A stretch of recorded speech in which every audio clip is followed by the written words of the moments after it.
Volatility on the track.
What's good, what's good, what's good, family? It's your boy, the Wall Street Trapper. Welcome to another episode of Trappin Tuesday. Jose, so I can pick the screen up. Man, look, we back, man. Jose, what episode is this? 92? 1992, dog. I just jumped off the porch, Jose. That's when you jumped off the porch? 1992, dog. I was 10 years old, bro. I scored my first flipper. That's how we started. It's a 2-for-1, dog. I give him $10, they give me 2 dimes. You hear me? Listen, it was that type of time for me. You feel me? That type of time for me, man. Mom was outside. This when I was living in New Orleans, bro. Cisco, alcohol was a thing. This was liquid crack. You know what I'm talking about? 1992, Jose. You was with Genuine on tour? I'm playing, that wasn't even. All right, so Jose, we gotta take a minute to shout out. We have 100,000 trappers in the building. That's big, bro. We gotta get our plaque, Jose. Matter of fact, I gotta get 2 plaques. I was waiting for the notification. They ain't sent it yet. I've been on. Why they ain't send out a notification? They coming. Maybe we gotta get 1,001, 100,001. So they can make sure it ain't, make sure we don't go back to 99, you hear me? So we want to say something, man. We want to thank y'all, every last one of y'all, for just rocking out with us for 92 weeks. Y'all consistently watched the show evolve. Y'all have consistently watched me evolve. Y'all have consistently watched the team evolve. And we only missed 1 week because I had strep. I had the strep. You hear me? So we just want to tell y'all, thank y'all for that. We appreciate y'all for sure, man. Like, we got so much more to do. We got so many more episodes to go. And we look forward to just growing y'all. We at 100,000, but we on our way to 1 million, Jose. We on our way to 1 million, bro. So, with no further ado, man, let's just get into tonight's show, man. We got an interesting show this week. We got a lot to talk about, man. I wanna stop, Jose, and take a minute to reflect on something that happened to me this weekend. Before we get into it, my dog came home, man, from doing 25 years, bruh. And it was an amazing feeling. You know what I'm saying? I pulled up on him. Surprised him. I took him out. I took him shopping. I saw a comment, one of the comments on a post when I took him shopping, somebody said, come on, Trap, man, you up a couple M's. You took your dog to Foot Locker and Zara. You supposed to give him 25,000 cash. You supposed to buy him a Rolex. That's what they told me. I was supposed to give him 25,000 cash, buy him a Rolex, and employ him. That's what they told me I should have did. That's what they showed me I should have did. And I thought about it, Jose, and I said, damn. You know, like, I came home to nothing. Nobody didn't give me nothing. Everything I got, I had to get it out the mud. You know what I'm saying? My auntie, she let me come live with her for 3 weeks, and then she put me out. I didn't do nothing wrong. She just told me I was invading their privacy. And I was like, shit, I don't do nothing but go to college. I was going to college at the time. You know I was going to college. I went to college. And I was working at the Golden Corral in Baton Rouge, right? I used to bring food home every night. Every night, bruh, from my auntie and my little cousin, and she put me out. I promise you, this ain't a one-sided story. I didn't do nothing. But George mama, my Aunt Nita, I called my cousin Pepper. He was a reverend.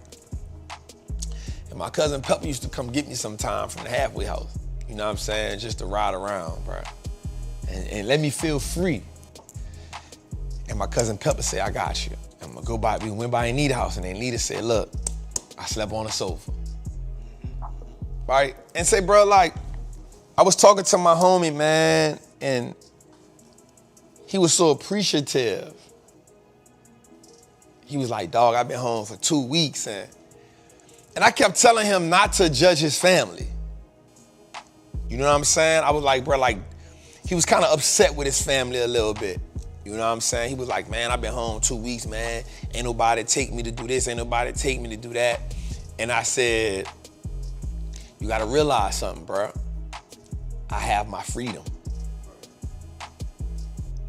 They still going to work. They still making ends meet. So they don't really have it in them to take a whole day off, bro. Because what we got to do gonna take a whole day. You know what I'm saying? I was like, they don't really have that. And I said, whatever vision you had of life when you came, while you were in prison, you now have to adjust that now that you're home. Because everything you had in your mind while you were in prison was because you hadn't touched reality. You feel me? And so now that you're here, your idea of everybody, your perception of everybody, and your philosophy on how you live life now has to change. Right? Because now you're in the real world. And I told him something that was real dope, and he was like, damn. I said, listen to me. In prison, man, we was best friends. You was my dog. I said, but now that we home, how I deal with you moving forward is gonna be based on how you move in the world. You feel me? I said, because I've seen too many of us come home and be completely different people. I love you. I got nothing but love for you. But how I deal with you as a free person depends on how you move in the free world. You feel me? And I said, you have access. You have resource. Every resource I have, you have. But I will not let you be a liability to where I'm going because we worked too hard to get here. You know what I'm saying? And then I told him, if you think about going back to jail, don't call me. I had to lay the ground rules, bro. I had to lay the ground rules. I said, if you think about going to jail, if you go to jail, dog, like, do not call me. Because there's no excuse for stupidity. You feel me? And he was like, dog, I'm glad you told me that. And so we went shopping, bro. We went out. One of my partners who was in the jail, my dog Fatty, he did 20 years on manslaughter. He got married. So I took my dog to the bachelor party.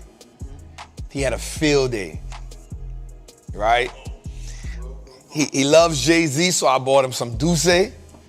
You know what I'm saying? So he drinking Douce all night. And man, we just had a good time. And then there was one moment, Jose, where Me, him, and my dog Greedy. So Greedy is my dog. Shout out to Greedy, man. Me, him, and Greedy was talking, and my dog was pissing me off. My dog who just came home, he was pissing me off, Jose. Because we were standing outside the hotel, we was getting, the driver was there, we was just talking. And I had bought him a bottle of cologne. I bought him some Louis Vuitton cologne. Smells some real good, you did? And he was like, dog, and I got on the Creed. Huh? I just got on the Creed. Yeah, and I had some Louis Vuitton. You just on the Creed? Creed is a game changer. That's grown man cologne. It's grown man cologne. It's grown man cologne. I used to call it the instant panty dropper when I first started wearing it, you hear me? And we was outside, and so it was me, Greedy, and my dog Michi. So Michi just came home maybe a couple years ago, you know what I'm saying? And we were talking, and I was telling him about life. I was telling him that what you see right now is reality. Like what I'm doing for you right now, and the thing you're experiencing, it's reality, but it is a moment. It's a moment. It's to celebrate you. It's to show you that you're coming home from doing 25 years and you're not alone. It's you coming home from 25 years and you got somebody that's strong. Because what happens is, bro, when we re-enter the world, Jose, we need to do a show with me talking to dudes who've been to prison. We really need to do a show on dudes who've been to prison, came home, who succeeded and failed. We need to talk to the dudes about who succeeded, about what has been the struggles of succeeding. And we need to talk to dudes who failed and be like, bro, why have I bust my ass? Why have you hit your face? Why can't you? Because, bro, people, I think, and I told my dog this, bro, I say, bro, nobody cares that you did 25 years. Nobody cares. Nobody gives a damn. Because the world doesn't have mercy. And I say, if you don't get on your shit, bro, this world will eat you alive. I say, we'll eat you alive, bro. I say, and now the way it's moving, I say, bro, it's moving so fast. I say, bro, when you went to prison, bro, only a select few dope dealers had beepers. If I'm just being real, I had just got a beeper, dog. Cell phones wasn't even, you had to be a doctor, a lawyer or something, or you had to have a car that had it in there. You had the next level. Bro, you was a payphone bully. We on a payphone, I got a pocket full of change. I got about $5 worth of change every day. I'm on my payphone bullet. I'm payphoning. Man, that thing took my quarters, man. Hey, man, this your payphone? That thing took my quarters, man. Hey, man, give me my quarters. I put $2 of quarters in here, my quarters back. You hitting a little thing on the side to try to get your quarters back. I was a payphone bully. They got 2 payphones. They got 10 dudes in the hood. We all got to use this payphone. So I come from that era. So I'm telling them, I'm like, oh, this ain't the same world. I'm like, social media didn't even exist when you was. I said, don't let that monster get a hold to you. Because it's going to change your whole person. It's going to put you back. It's going to make you seem further behind that you really already think you are. But what you will have, I said, you come home, you got a clean slate, dog. I said, you don't owe nobody nothing. You don't have nothing to prove to nobody but yourself. I say, man, get closer to God, bro. Get closer to God, bro. Because you gonna need God out here. I say, because you coming from prison, every day you gonna fight demons, dog. You fighting the demons of your past. You fighting the demons of what you thought life should be.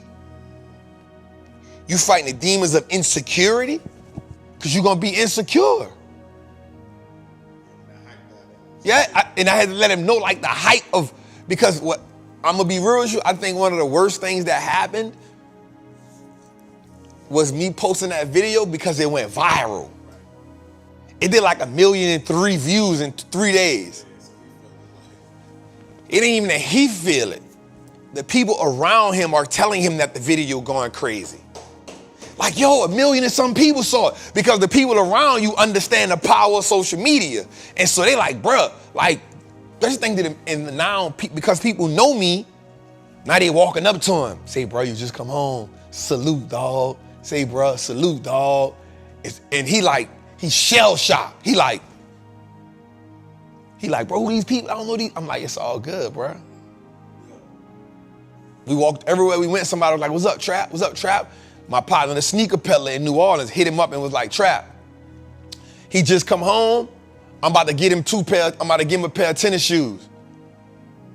After everything I bought him, he like, bro, he just come home with 25. I'm gonna get him, he got him some tennis shoes. So people now giving him stuff on the strength of, I don't want to say on the strength of me, right? But because I posted it and it went so viral, people like, yo, dude come home for 25 years. That's a stretch. I want you to think back to, Ashan, how old are you? 21. He's 21, bruh. He's 21. My dog already had 3.5 years in prison before he was born.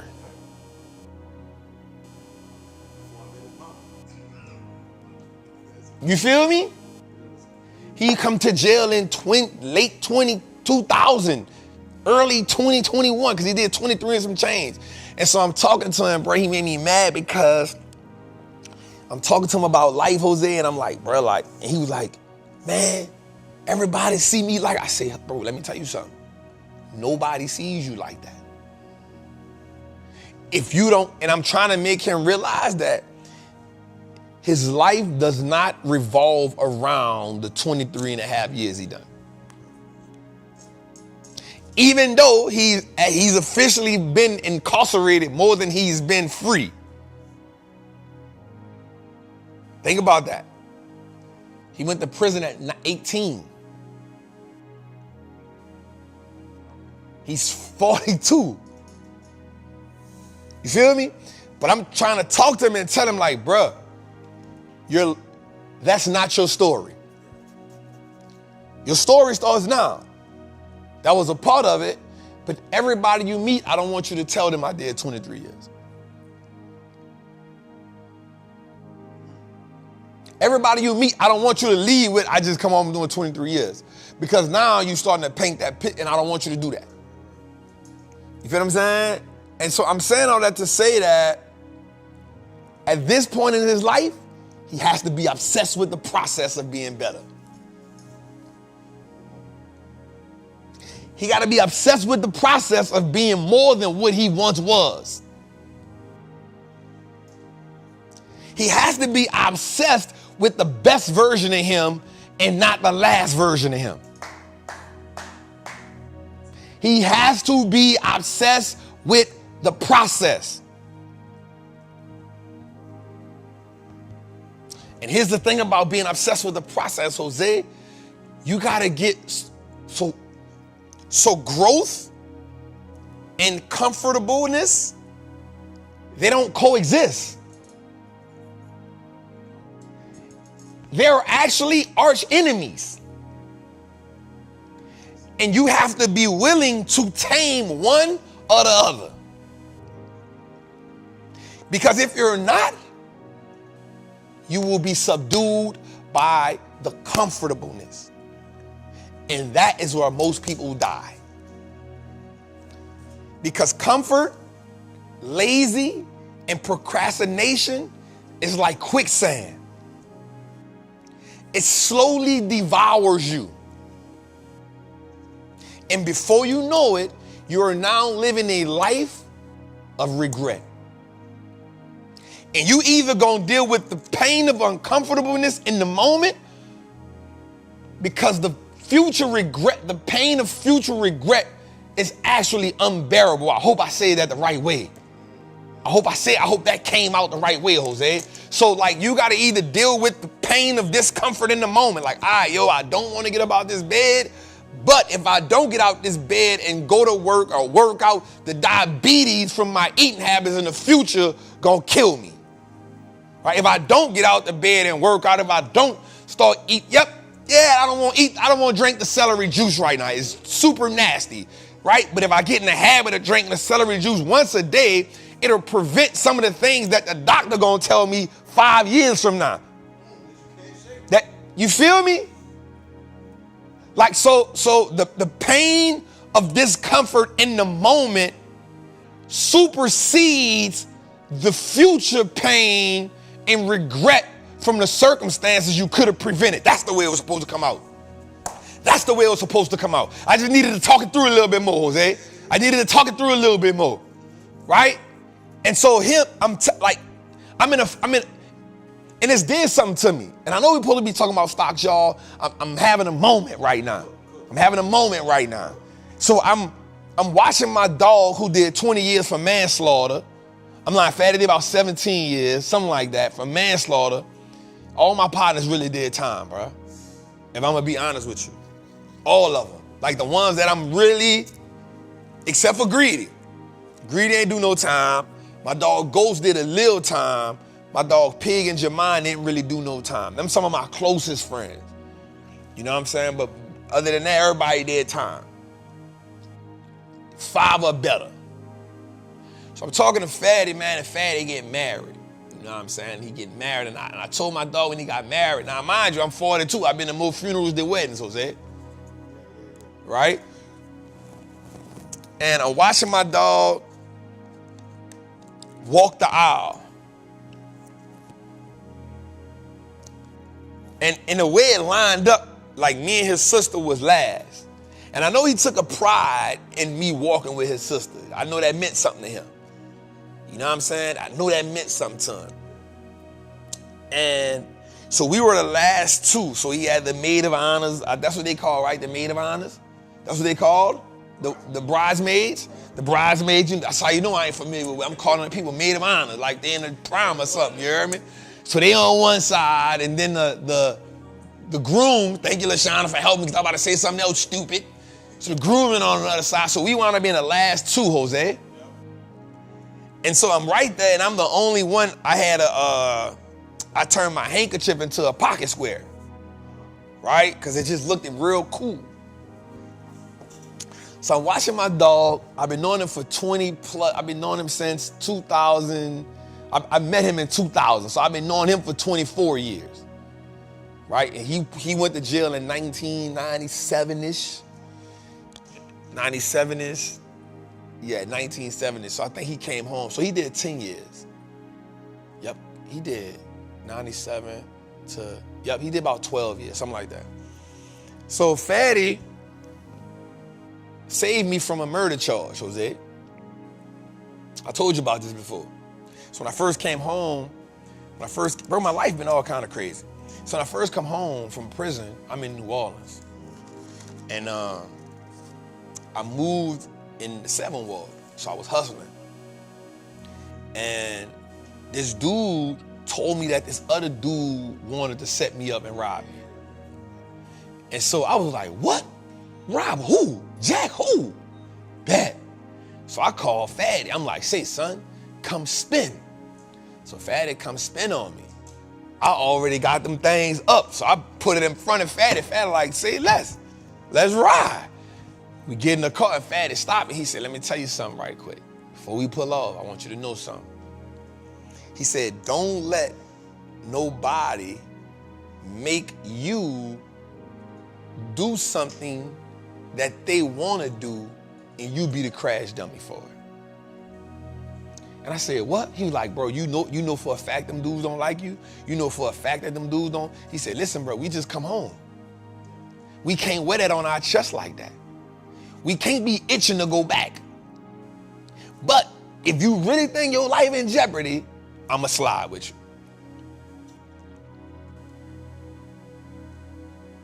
But if not, don't be no crash dummy.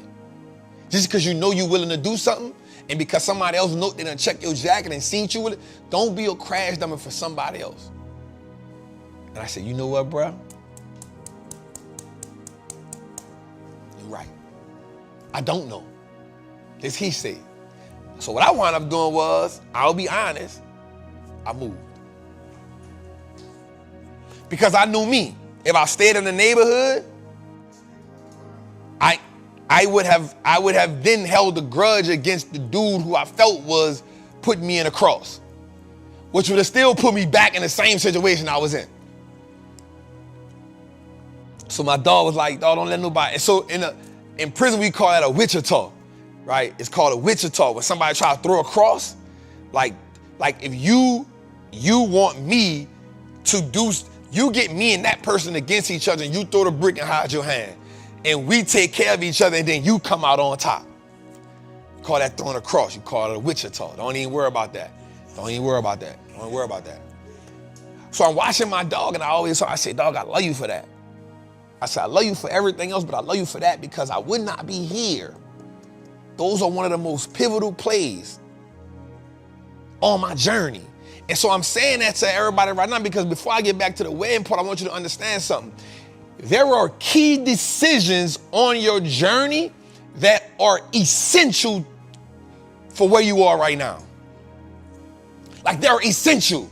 They are like pivotal moments in your life where you made it. Like I ain't talking about getting up in the morning and making a decision to put certain clothes on. Right? I'm talking about there are pivotal moments in your life that truly swayed your life one way or the other. And if you look back at it, if we look back at our life, Jose, there's a collection of those moments that if we don't make that decision, we go another way. Now, the caveat to that is those decisions can also be bad decisions. The reason why you weren't financially where you are is because you didn't make the right decision when you had the opportunity to. Right? The reason you aren't health-wise, the reason you aren't career-wise, the reason you aren't parent-wise, the reason you aren't marriage-wise or relationship-wise, because in the moment when you could have made the right decision, you didn't. All right, let me make this make a little more sense. Fellas, sometimes we get stubborn. Like she ain't called me, I ain't calling her, but that's your future wife, dog. That's your wife, dog. But you ain't call her, and now, watch this, Jose, the regret of not making a call was now she making somebody else happen. You like, damn, that's the one that got away. That's the one that got away right there. That's the one that got away right there. Damn, I let one get away from me. You feel me? There's decisions that pivot our life. But here's the thing about that, Jose. We still got to be obsessed with the process. So now, fellas, instead of going through that again, next time pick up the phone and say, yo, what's up? I was thinking about you. Listen, it ain't even much worth me not calling you. I ain't matching energies. I'm not doing all that. I was thinking about you. You was on my mind. What's good, love? Like, I ain't even about to play the mad game with you. Or, you know what, man? I need to go work out, man. I'm upset. Let me eat right, fam. Because the regret in the long run is going to hurt more than the discomfort in the moment. I'm just saying we got to be obsessed with the process. And that works in all levels. We ain't just talking about finances, but finances hit hard because once we get rid of the money problems, then we can deal with all the other stuff. Every last one of us got the opportunity, Jose, to be a millionaire, bro. The problem is in a 5-year time span, we done made way more money mistakes than we done solved the money problem because we ain't obsessed with the process. And the problem is we start getting comfortable with making the bad money moves. We start accepting that and we start being able to deal with the regret. Well, I'm going to just max my card out. Well, I'm going to just go to the party. Well, I'm going to just buy the clothes. Well, I'm not going to invest. Well, it's too hard. What you don't know is not a reason for you not to do something, Jose. You still got to be obsessed with the process. The mistakes is the reason why you accelerate. All right, let me backtrack a little bit. Because we started off talking about my homie doing the 25. We started off talking about my homie. So I'm at the wedding thing with my homie. I'm sitting at the bottom. Like, let me get back to that because it matters to me. It matters. And I watched my homie cry. The one who was getting married. My dog Fatty. And I don't know why I felt like this was a viral moment in my mind. I took out my handkerchief and I wiped his eyes. I felt like it was a viral moment. Somebody should have caught that. Right? I said, dog, I did this to him. And he was like, yeah, dog. Now, here's the crazy part, Jose. I'm going to be honest with you. In that moment, I felt like love is just such an amazing thing. In that moment, then my dog kept crying, and I said, man, I'm not about to wipe your face no more, man. He go to the goddamn handkerchief. That was the moment. So he wiping his eyes, and I'm watching him look at his wife now. And I was just like, proud. And I was proud because with everything we've been through in life, he still managed. He still managed to find love. Like he still managed not to just be a street dude. He still managed to be a father. He still managed to overcome everything that they said, what made us statistics. And in that moment, bro, I said, I want to be a husband.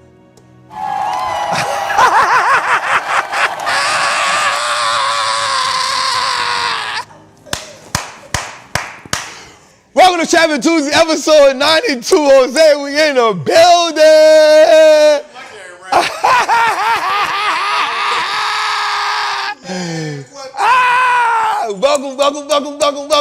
Welcome. I knew it. I knew you thought it would be something profound. And I thought it was amazing, man. I thought it was amazing, man. Anyway, let's get to it, man. Episode 92, Trappin Tuesdays. We got a lot of stuff to talk about today, man. Jose, I got some notes for days that we got to talk about today. Let's just shout out our people out right quick, man. Shout out to Tori Simmons in the building. What's up, Queen? Lisa, what's up, Queen? Khadijah, I see you. Dancing Diamonds was good.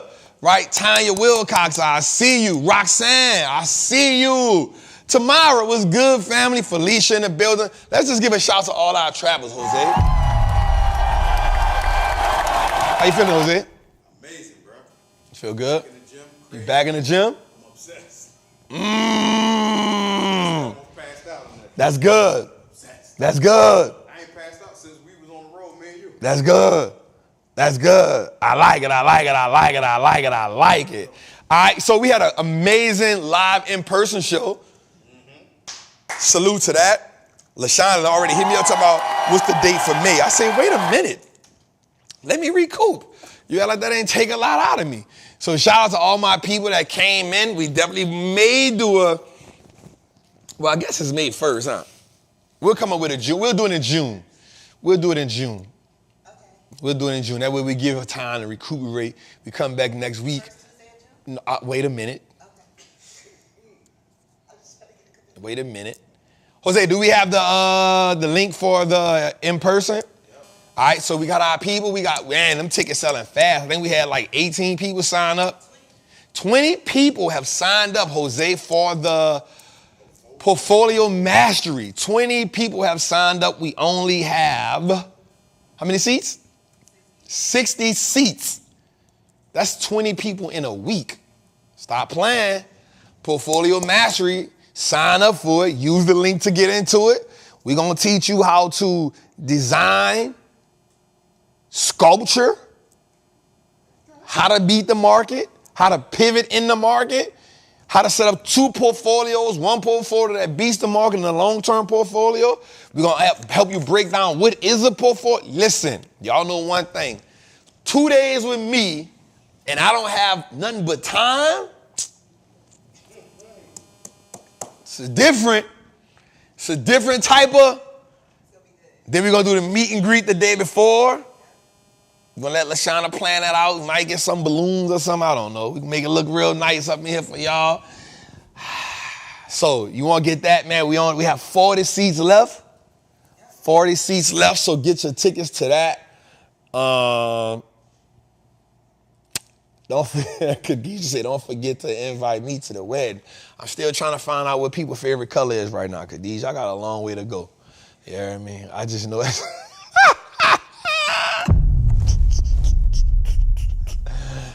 I'm still on the favorite color part. What's your favorite color? What you like to do for fun? I'm still there. I'm still in that mode. Listen, I'm obsessed with the process. I'm obsessed with the process.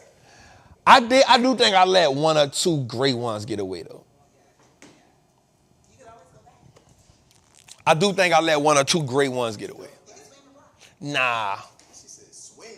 But I do think I let one, I for sure let one phenomenal one. I'm for sure. I had two. Yeah, I think every man has, you know what I'm saying? And a problem with letting that one get away, if you being realistic with it, you start to measure everything to that. I do. Just comparing like what I did, how can I be better?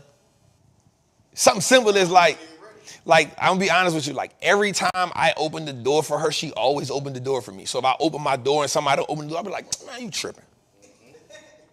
I'll be like, you selfish. Why you don't open the door for me? I swear, because every time I opened the door for her, she opened my door for me. She reached over and opened, she stopped what she was doing. And I found that so like selfless. You feel me? I found it so selfless. So now, like, if I date somebody and I open the door for them, they open the door for me immediately, I'll be like, bruh.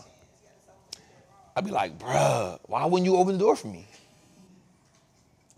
Right? And so for the first, like, 2 minutes into the drive, I got attitude. I might put some Brent in if you ain't nasty, don't at me. I've been working all day. I want to run the streets with a dog on it. Come on, pull your back on. I hope that's okay. I can't leave you alone. Oh, my bad, Sean. I forgot you saying. First 2 minutes, I'd be like, damn, why you ain't open the door for me, yo? What are you doing? Just open the door for me. Is that too much? You right. All right, Jose. Let's get to it, man. We 47 minutes in, man. God damn. You sure? I love it. We done did an hour and 20 before we...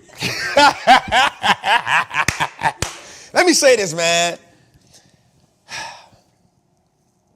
I love this show. Yeah. This show allows me to authentically be me. And I know we just supposed to come out the gate and talk about stocks, but I get to go through emotions of, y'all get to see me go through the emotions of trap. I don't try to be what I ain't. I'm me, right? And this show allows me to, you know, go through the vicissitudes of trap. You know what I'm saying? And so I appreciate y'all every week for just rocking out, man. So anyway, I love y'all. I appreciate y'all. Trap, they say in the Patreon we trust. We love y'all, man. All right, let's get to it, man. Somebody say them damn cancers. That is a fact. That is a fact. Is that a thing? Like certain signs have certain, like, why you laughing? I heard it, but I don't think so. subscribe to it, for real. Yeah, I think people just say that. Because to a certain extent, we're complex. So I can always say something that's going to align with what you do. Right. You know what I'm saying? Yeah, you like to do this. You be like, yeah. Yeah, I do that. I can't stand when people will lie to me. Yeah, people lie to me. Yeah, that's a fact. I like that, Jose. I like that. All right. But, Jose, we need to come up with a show behind that. I like that idea of just talking to dudes that been in jail, successful and not successful. I like that. That's a good idea because we need to tap into the mind of that, right? We need to tap into that. All right, let's go. Because I think America looks at people who come home from prison a certain way. You know what I'm saying? Not understanding that everybody who went, like, so I was talking to my dog today on the phone. My dog, Walter Wall. That's my dog. That's who first let me read Rich Dad, Poor Dad, right? My dog, if I know Walt's story is right, Walt and his partners kicked the dude door in, and the dude grabbed the gun from Walt, shot Walt 4 times. Walt had to wrestle the gun back from him, and Walt smashed him. That's how, I think that's Walt's story. Because he walked with a, yeah, that's Walt's story. So he kicked in the door. I think that's what Walt them did. I'm not sure. I could be saying it wrong, but it happened, something to that. But I'm talking to Walt on the phone today, man, and Walt said, man, when we went to, he said, bro, we was talking about my dogs just come on, we all know him. And I said, bro, you know, I'm telling him it's a different world. And Walt said something to me that was funny. He said, bro, these dudes today, young, they don't even care about their life. I said, you know what? All they want really do is, I said, they tweaking to catch a murder charge. I said, bro, we live in a time where dudes are obsessed with catching murder charges. And Walt told me something. He said, bro, you remember, you know, don't get me wrong, you know, killing always been a thing. He said, bro, but we wanted to get money. I don't even think they won't get money. I said, boy, I think they just won't kill. And that thought process made me so sad. Because the difference about the world today, and I guess the people in the 70s and the 80s said the same thing about our generation. But here's what I do know. This thing that we on right now, this internet, is probably the most powerful tool to be invented. You feel me? In at least 100 years, bro. Don't get me wrong, they got some great inventions, the cell phone, but brother, and then we're gonna go a little deeper and say social media with the internet has made, it has to be one of the greatest inventions of all time. Like the internet and social media has to be up there with like fire, electricity, the car, you know what I'm saying? Like it gotta be up there with them things. Right? It has to be. Like the camera is a good thing, but like the internet and social media, it has to be up there with like the radio, bro. It has to be. It has to be top 10 inventions of all times. Top 5? Ask them in the chat. And what would you think? 5, like we talking about light. Electricity, we talking electricity. We talking about the car. Man, I don't even know if that's it. I think the internet better than the heart monitor thing. It gotta be. It gotta be. Jose, right quick, before we get into the show, Jose, I need top 5, internet. It has to be. Yeah, people talking about top 5, top 4. It gotta be. They said the wheel. I'm not gonna lie now. The wheel was a game changer. Jose, listen to me. Listen to me, Jose. The wheel. Fire the wheel internet. Ooh. Fire the wheel electricity. Electricity. It was a discovery. The dude was eating raw meat. Pause. Pause. The dude was eating raw dinosaurs, family. He was chilling, doing something one day, and was like, oh, what that is? He like, oh, snap. It cooked the food and it got him light. Come on, man. That's an invention. Okay, question. What did he see before that fire? Darkness. He got the fire and realized he can poke you with it, burn you. If an animal attacks you, hit it with the fire, that's what they're gonna do. Back up. Then he realized I can kill the animal and cook it. Game changer. You gotta say fire is a discovery that changed the dynamics of the world. Fire, the will. There ain't no God though. Because I don't remember Adam having fire.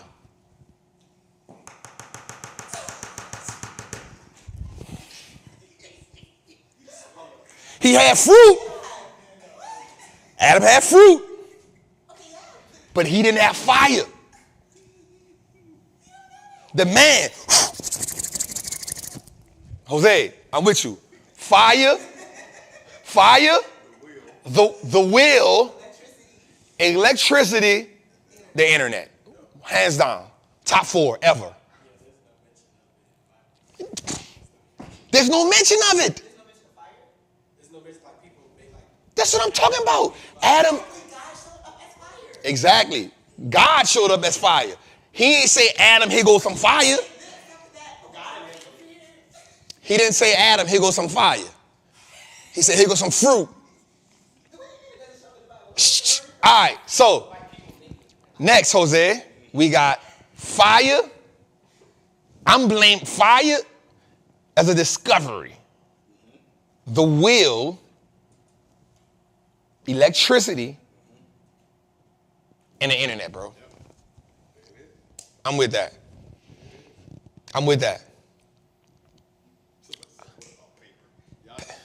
Nah, we could have did without paper. You know why? Because we could write on anything. All right, let's get to it, man. We had a good time. Let's go. We're going to get into our mantra, y'all. Y'all know this how we, if you new to the channel, we do this sometime. We apologize. Somebody say, stop, Trap. Please stop. All right. Y'all know how I get sometimes. All right, let's go. I am a certified Wall Street trapper. I'm confident in my ability to make great investments. The stock market is a machine that prints money, and I'm more than capable of operating that machine. Not only will I free myself, but my family will eat for a lifetime based on the information I apply today. I'm a money maker and a wealth builder. Today, I break all the chains that anchor me to that poverty mindset. My ancestors will smile now because I've turned our last name into an asset. My family's purchasing power will increase indefinitely. Today, I make the declaration that no longer will I be a slave to money. No longer will a generation behind me inherit lack. No longer will I submit to selling my time for money. I am a first-generation millionaire. I am the architect of my family's legacy. I am a certified Wall Street trapper. And Wall Street looks like us now. Let's go, man. Somebody said firearms. Boy, y'all out of here with that. Somebody said firearms. I said, oh, my God. Say that again? What do you mean? What replay? From the clip from last week. What clip are you talking about? In here. Clip. I'm missing something. The replay from last week. The replay from last week. I'm lost. Say it. That's what I'm saying. What? Play it to me. A clip. Let me see it. Let me see the clip, Tootie.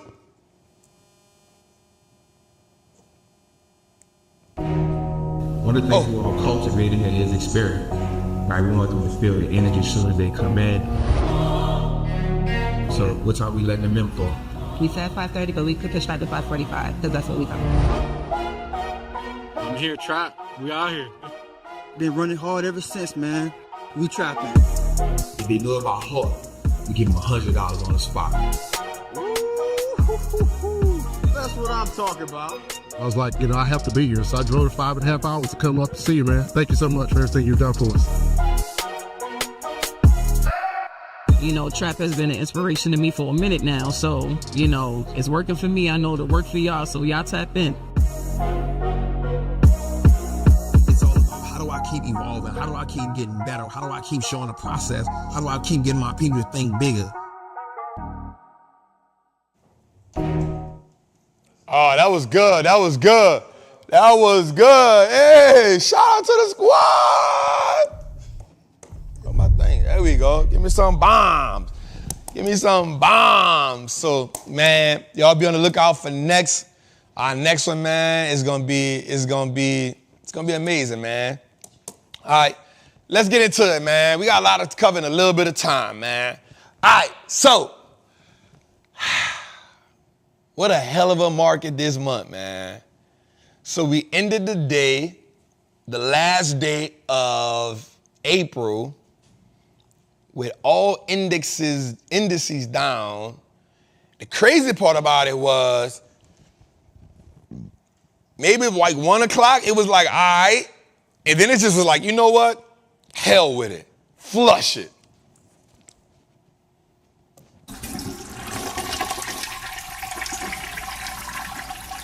And man, did it flush it. All right, so I wrote down something. May tends to be a positive month with the average gain of 0.93%, almost 1%, dating back to 1983. And over the last 10 years, May has given us 0.68% return over the last 10 years. Now, one of the things I always say is, Jose, the market may not repeat itself, but it can rhyme. But it also doesn't mean that there can be something that could completely happen that's different. Right? Now, watch this.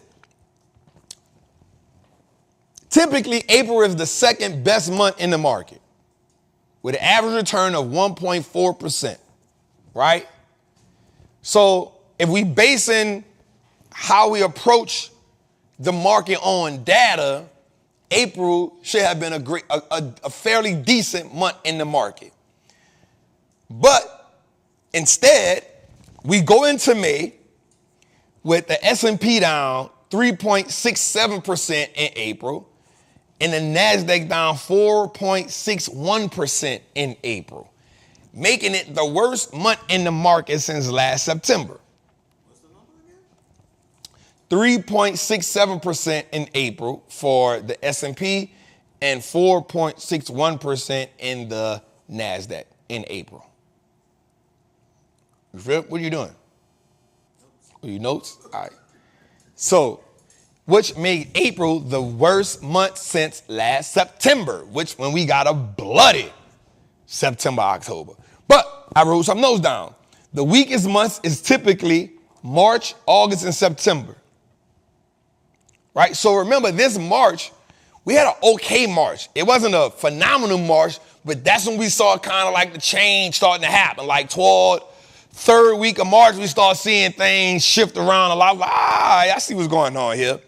March, August, and September are typically the 3 weakest months in the market, which is why I usually say I don't really do too much in September. And August probably usually flows. The end of August, you probably get that August, September flow. All right, the worst months are usually September, October. That is false. The worst months is usually March, August, and September. October is usually like one of those pivotal months where the market will go either way. November, December are 2 great months. The weakest months are March, August, and September. It's the weakest months of the market. So,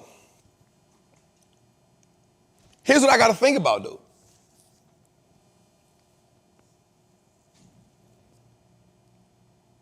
There's some things that we got to put on deck, right? Stocks are down. All prices are down. Gold is now going down because of the strength of the dollar. Natural gas is down with the weakness in demand because of what's going on overseas. Bond prices are dropping ahead of the May meeting. Crypto is down, real estate is up, and the Fed meeting on the future is tomorrow. May will be a truly pivotal month for where we're headed.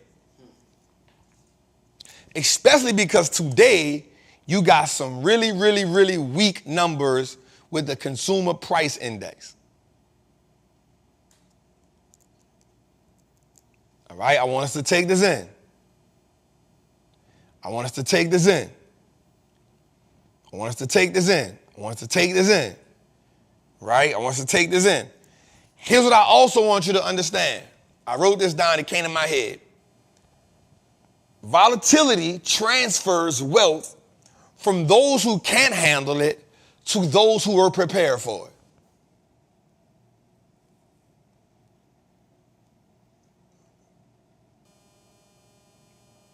So yes, the yields are up. So listen to what I'm saying.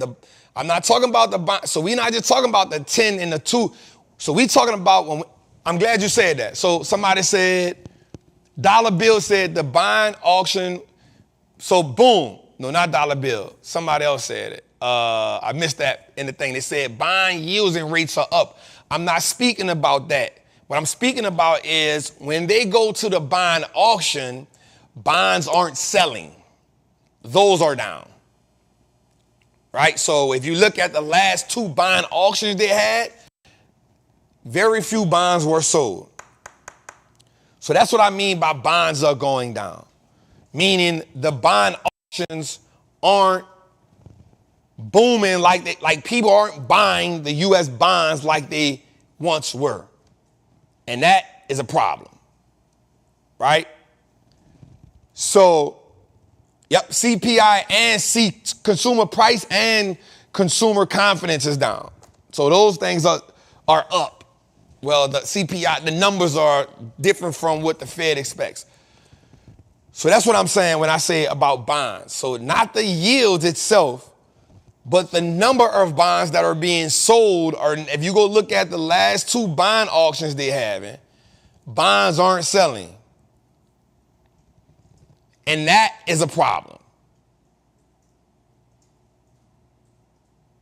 I did say a real estate statement. I said that real estate is up. Real estate is up. I'm going to get into that tonight. Housing prices is up 7%. Housing prices are up 7%. We're going to talk about that tonight. Is the American dream fading away?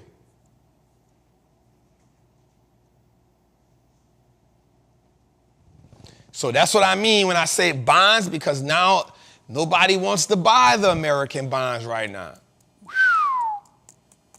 We got a lot going on. So I wrote this quote down. I say it again. Volatility transfers wealth from those who can't handle it to those who are prepared for it.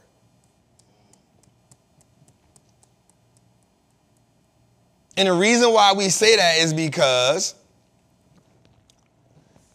it is in moments like this when the everyday person can truly increase their wealth at such a drastic rate.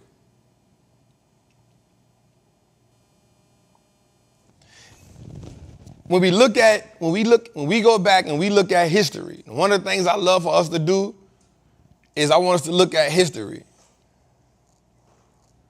You get great at something by studying history. History has showed us that in times of economic turmoil, people become the wealthiest. This is not a secret. This is not something that no one knows of. The problem is, I think very few of us are in position to take advantage of the assets that are on sale because we are still struggling to survive. And I think it's hard for people to see the future when the present is so cloudy. Right? And that's where the idea of being obsessed with the process is so powerful. Because think about this. If you ever train for something, you always keep into your mind that some type of adversity has to transpire. It will transpire. So I'm sure when a boxer trains, they train way harder. They should train way harder in camp than for the fight, if that makes sense. If you fighting 3 rounds, you probably are training for 5 rounds. You're probably using heavier gloves. They're probably gonna work your cardio like crazy. right? Because the trainer, his idea or her idea is to make the fight easy and the training camp hard. Right? Like, in my mind, that's what the trainer would do. Like, I would train you harder during training camp so the fight could be a breeze. Conditioning wise, you know what I'm saying? Now, the skill set comes from being in there, being able to adjust to do your thing, but the cardio and the physicality and the preparation mentally. So inside of the fight, you can always have something to revert back to in that moment of adversity. Right? So the adversity isn't just you punching me, me punching you. The adversity is third round, you just knocked me down, and I gotta get back up. Right? The adversity is you hit me with a good shot, and I gotta be able to endure that to keep fighting. Right? So that's the reason why you got me training 6 rounds, 15 rounds. You know, that's why the reason you can be training in Colorado where the oxygen is thin.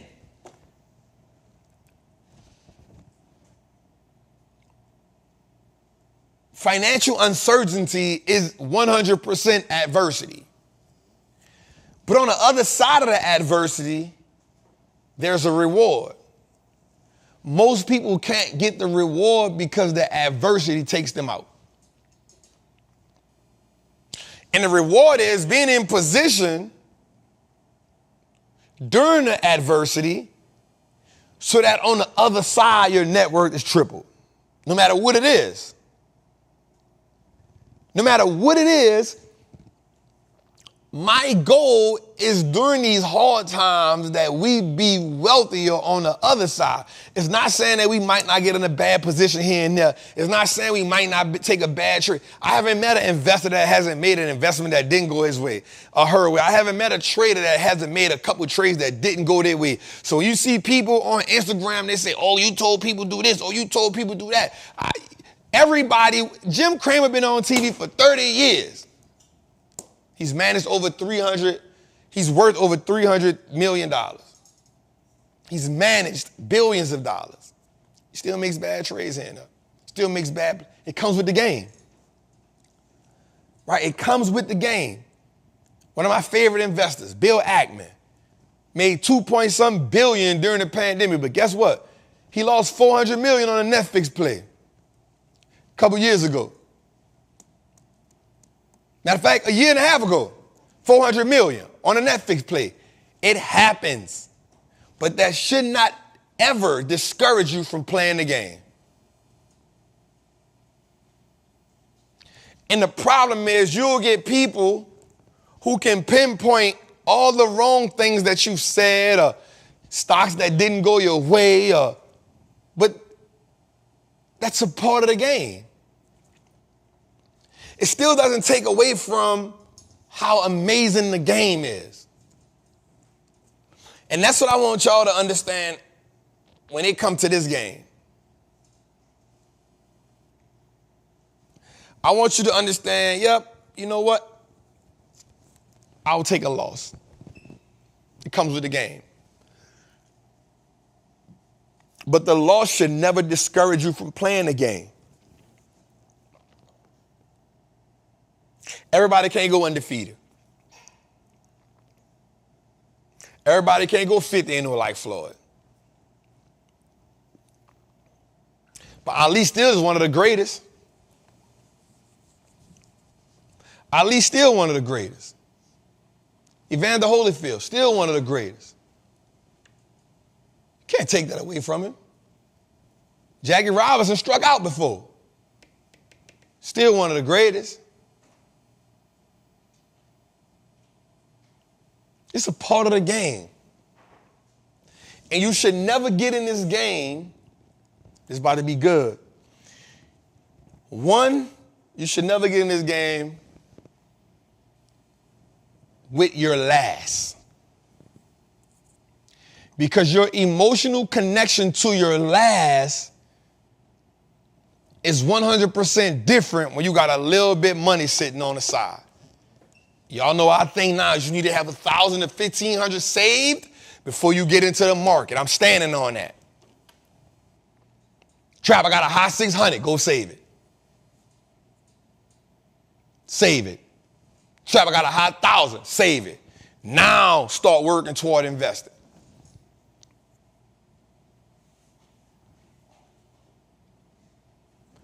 And so I want y'all to just understand that, man. Let's go a little further, Tootie. All right, as you can see, 9, right at, I think we should have been passing a little bit more. Y'all see where we at on that? We at 9.4, right at 1%. Look at that, 3.8 million calls, 3.6 million puts today as of 4 o'clock. Let's go a little further. All right, here goes our heat index. Look at that blood. Look at that blood. Blood is in the streets. Microsoft down 3%. Apple down almost 2%. Google almost down 2%. Nvidia almost down 2%. AVG almost down 3%. Amazon 3%. And Amazon had a blowout earnings. Tesla 5%. Listen, only highlight today was Eli Lilly.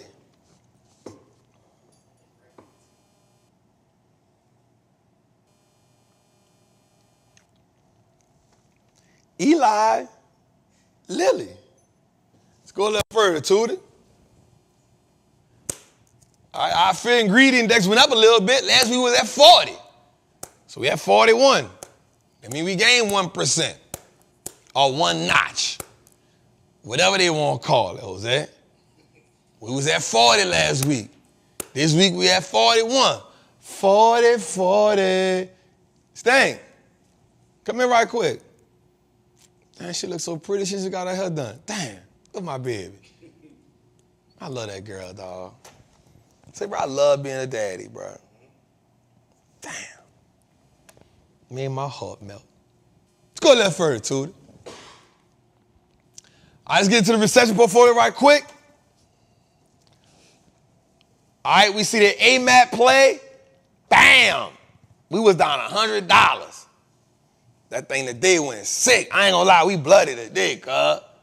We see them wings today, boy. Amazon. That one took some bread from me today. AVGO. And you know what's crazy, bro? They turned last week, bro. Bro, they had turned. It was like, I was like, yeah, let's go. All right, Fastenal down. General Electric lost a little bit today. Google down today. Let's go a little further. My Meta played down. ServiceNow played down. My Nvidia played down. I got them two up. This one was up 109,000. Here we got our QQQ play down. We getting beat up right now for sure. And that's because we got out of all our other plays to position myself. So I did do that. Let me say that. So y'all know I took $1 million out of my positions to reposition myself. So we definitely did that. We positioned ourselves for that Nvidia call, that Meta call, and that ServiceNow call. So let's go over a little more to it. All right, and then we got our QQQ, XLY, XLK, man. We getting beat up right now, so we need April just went against us. But it's another reason why we buy time on our calls. None of them are down more than 50 cent. None of them down 50 cent, but the Fastenal play. Everything else probably, in a good range. I ain't really panicking on it, but we had gained a lot of momentum last week. We gained a lot of momentum last week, man. We got right back in the trenches. Some stuff had turned around for us. We felt really, really good. That Nvidia play was up 109 grand. I said, okay. That was the new play I put in, man. So I think go back to it. The Google play is still good. So one of them is up 17 grand. Go back a little more. And the other one is 16 grand. So the Google play is they still running. Let's go to the buy and hold. So Costco, the Centaz down. EME is up. FICO is down. Eli Lilly cooked today. Meta is down. Nvidia down. PWR down. SCI down. And VRTX is down. So, but we all right, man. We not. So I play the game for. It's the reason why I don't day trade. I think that. Oh, let me see. Go back. I think my buy and hold was up 17%. Go back to it. How much? Yep. So my buy and hold is up 16.25%. We still beating the S&P. S&P only up 5% year to date. So we love that. We love that. Definitely, man. Come join the Patreon. We are definitely still in the mix. We still got our lottery picks going crazy right now. So we love that about our lottery picks. So definitely, I also want us to understand something, man. Like, there's a reason why I don't day trade. The reason why I don't day trade is because I like to have time on my side. Now, there's nothing wrong with day traders. I want you to know, I think that day traders are super dope. I think they're super, I think they have a superpower, right? For me, I love to put the game on my side. I preach that to my people, to putting the game on our side. People definitely need them meds. I preach to my people about putting the game on our side, because when we put the game on our side, we then give ourselves time. So all of my plays now, I don't think none of my plays expire till September. So we got time to play the game. But all my people that day trade, man, I tilt my hat to y'all. But I also want to show them there's so many different ways to play the game. I got two of my people that day trade. They day trade and they play the game the way I'm playing the game. And they like, bro, it's amazing that you exposed me to this, because now I can play the 6, 7, 8 month game, and I can play the day trading. And they was like, dog, you done turned us up with this. So I just feel like, for me personally, this strategy has been working for me for the last few years. Whether it was 2021 down market, 2022, and this year. So, we done rocked out, and there's gonna have bumpy roads. It's a part of the game. You can't get away from it. And I think that most people, you rather sit on the side than to play the game. Whereas when you play the game, you can get more familiar. Girl, you look so good, girl. When you play the game, you can start building up that wherewithal for the game. And that's what I want to teach. I have people that's in the Patreon that's been hitting me up to like, Trap, I've been playing with your plays, and here's a couple plays I did on my own. And that's the thing I love. Like, I love when you go out and you can use my plays and you can hunt for yourself too.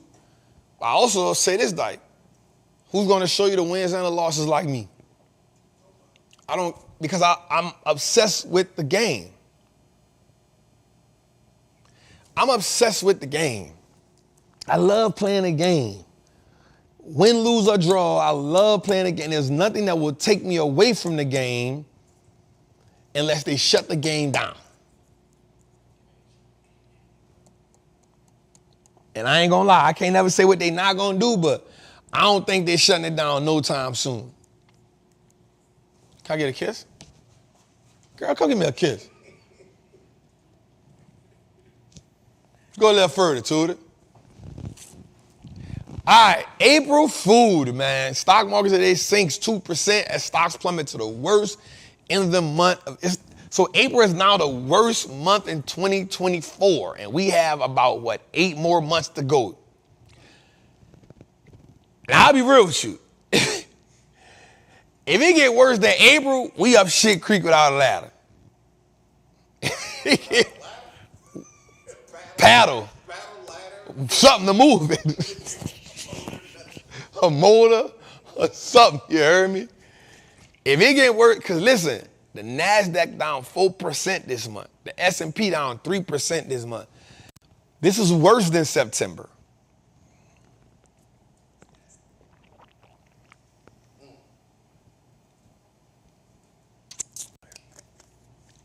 That was worse than September. So here's my bright side to Jose. You made it through April, you prepared for the rest of the year. Prayerfully being up inch to creek. And you got a paddle. You know what I'm saying? Like, for all my people in the Patreon, you know what they held on to last year? Yo, we made it through September. That was their, like, trap. We made it through September and October. So they went November, December, January, February, March. All right, we called it April hit. We called it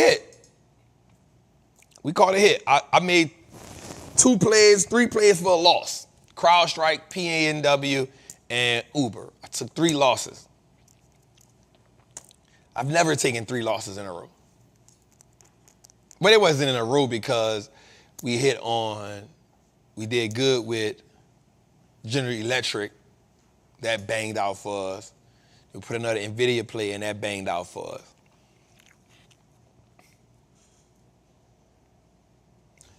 And my people, they always like, yo, like we made it through September. And the dope part about making it through months like that is they prepare you for whatever is coming next, right? Because in hindsight, you never know when it's going to end. And you never know when the next run is going to begin.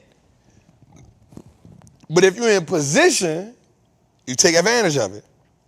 That's why my clip don't never get empty. Shooters gonna shoot. I ain't gonna never, like, I think I switch on it. But here's what I do know. April also can take a month like April and September also can take a lot of people out the game.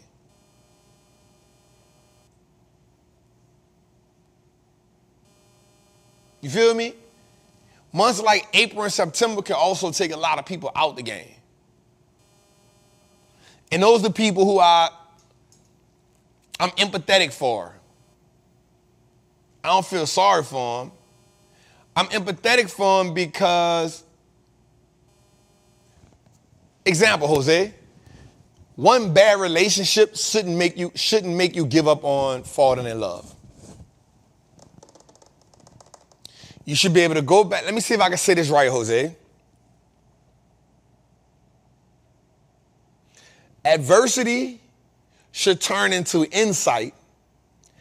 Insight should turn into momentum, and momentum should create amazing opportunities. You feel me? Let me say that again. It's off the top of my head. It's off the top of my head. Adversity should turn into insight, meaning when we go through adverse situations that don't kill us, it should now give us insight on how to bear and embrace and maneuver through adversity moving forward. So adversity should turn into insight. Insight should create opportunity. Opportunity should give us momentum.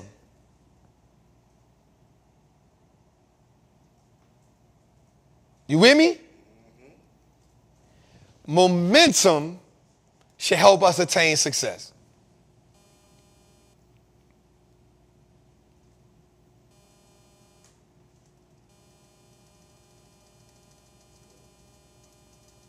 You with me? Mm-hmm. And if we look at life like that, not just the market, but if we look at life like that, that gives us such an, if anybody asks me, what is my competitive advantage in life?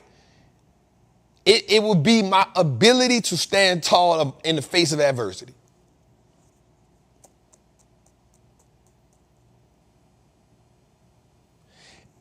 My superpower and advantage in life is my ability because I don't crack.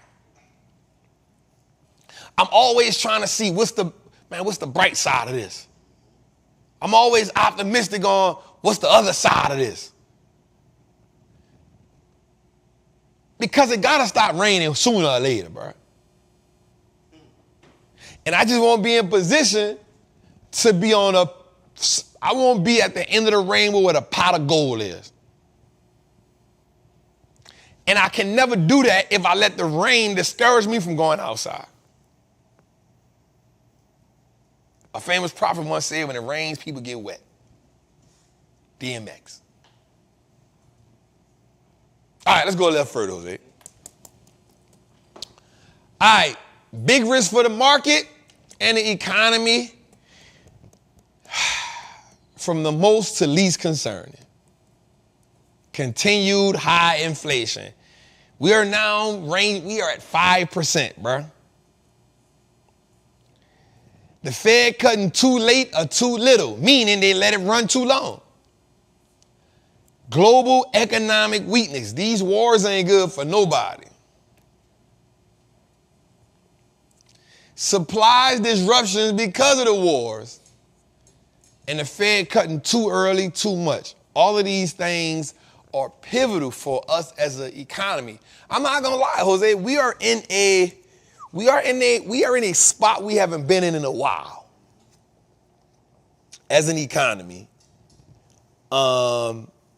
With an election brewing.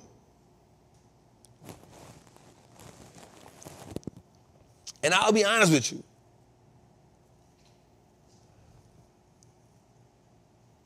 Joe Biden is I read this the other day. Joe Biden he's about to go down like Nixon as far as not what he's done, but likability.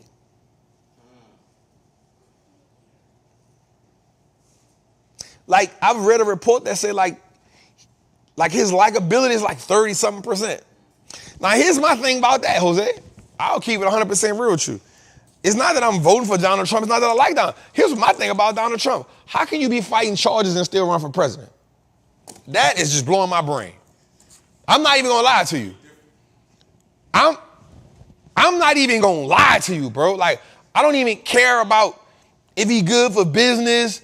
I don't even care about like who he's for. I don't care about I'm just saying, as a person fighting federal charges, how can you be running for the most, what's the word I'm looking for here? Esteemed position. Like, how can you still run for the highest position on this continent? I don't care if they fake charges or real charges. They charges. My nigga, I can't even get certain stuff because I got an attempt murder on robbery, bro.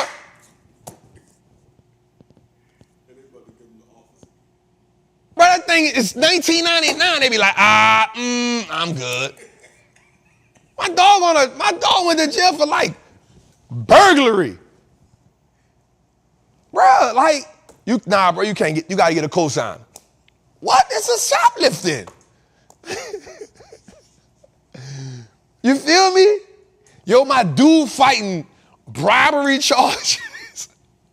Bro fighting all kind of charges. I'm just saying, like, what does that say about this country, bro? It's not, bro, it could have been Joe Biden fighting them charges. I would say the same thing right now, bro. Like, how can you run for the most esteemed? There's nothing in this world, in America, like saying, I'm the president. We know everybody got their own thing, like the prime ministers and you know what I'm saying? You know, and think about it, America is still the newest of them all. America's only 240-some years old. Right? How can you, bro, the attempt murder on robbery, still, they don't let that go. They like, hey, what this was? Explain this to me. I'm like, bro, that was 1999. Yeah, but explain it to me. Explain it to me, dog. Tell me what happened. I'm just saying, bro, like, how, like, and what we looking at right now, he's gonna be fighting charges while he in the White House.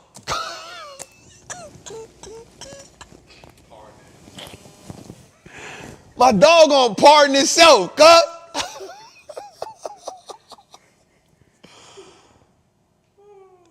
Bruh, make me understand that.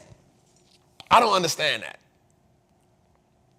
And in my mind, I'm saying that's the best the Republicans can come up with.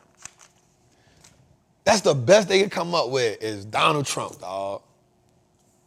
Jeez. My dog fighting like I don't want to say it like he my dog. Like, dude fighting, because they going to say, you know, Jim Chan, Donald Trump is dog. No, like, dude fighting like 5 different kind of charges. He fighting like bribery charges, bribing the secret email. He just found contempt today for $9,000. They hit him for $9,000 a day because he had contempt of court charge.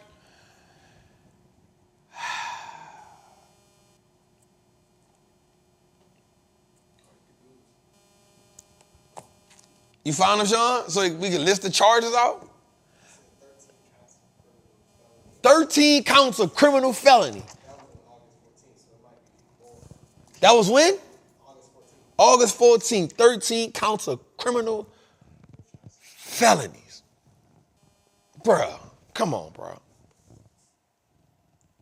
Come on, bro. Bruh. Bro, it's certain stuff I can't even do. You got charges pending. Right. Oh, no, you got charges pending. You can't. Oh, you can't even renew your license. He got a hush money case. That's what Stormy, huh? Yeah, April 15th. Hush money case with the porn star. First of all, as president, I just want to know something. Jose, I just want to know something. I just want to know one thing. And I don't have nothing against the ladies in the adult film industry. Get your money. How can a president have that on his jacket? Hushing the porn star. I'm just saying. As a president, hushing a porn star is on your jacket, cuz. Huh? It said 34 felony counts of New York penal law and code 17510 or something, 34. Just for this. All right, I don't even want to stay on it too long, bro. I'm just asking the question. Like, bro, I'm gonna leave Bill Clinton alone. Next, let's go to the next slide. Next slide.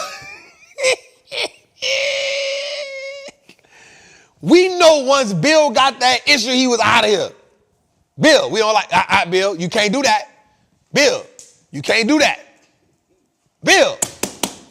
Man, go on, bro. No matter how much they, Bill, you gotta go.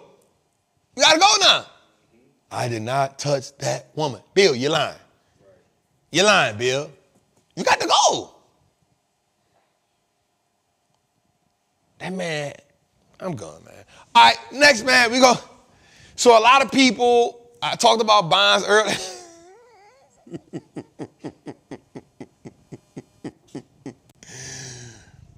All right, so a lot of people want to understand what bonds are because bonds are important to us as investors. Of course, we're going to talk about this when it comes to building mastery, portfolio mastery.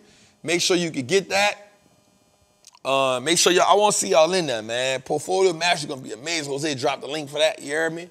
Portfolio mastery, man. Donald Trump, the president that slept with the porn star, man. That's crazy. Welcome to America, man. Damn. Here's my thing. If he wins the election, bro, I ain't even mad at him, dog. If he win the election, I'm not even mad at him. You know why? Because he go against everything America say they stand for, but underlining everything that America is. Ooh, Jose.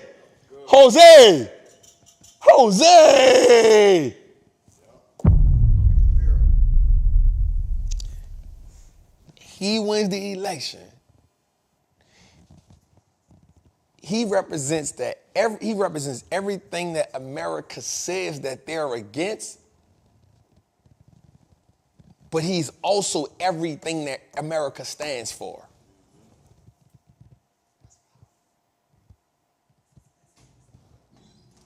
Real talk.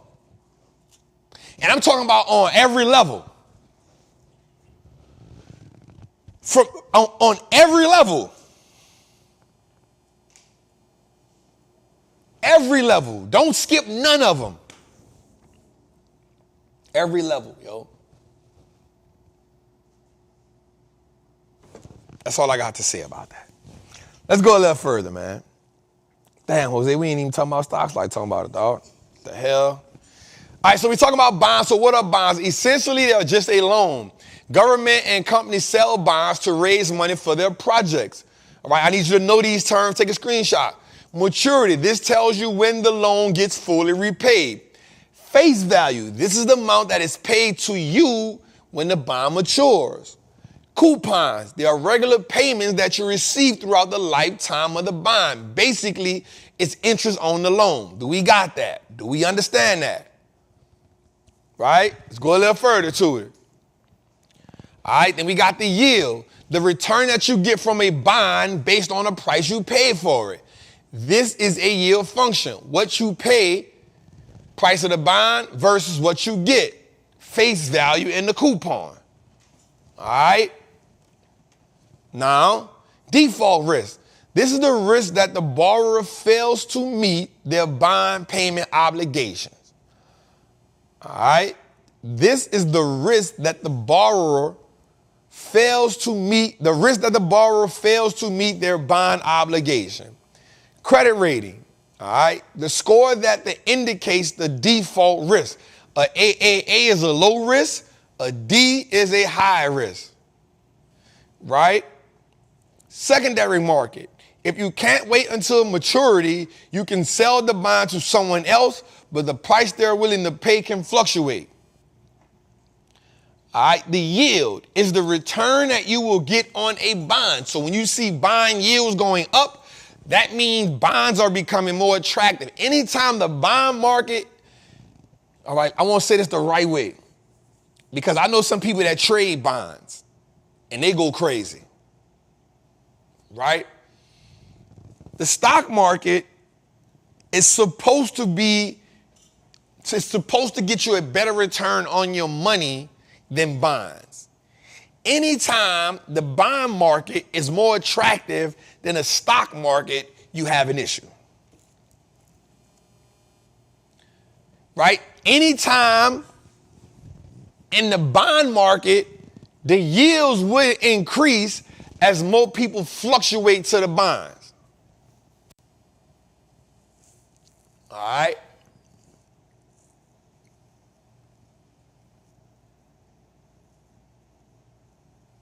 Somebody say, Trap, you innocent to proven guilty.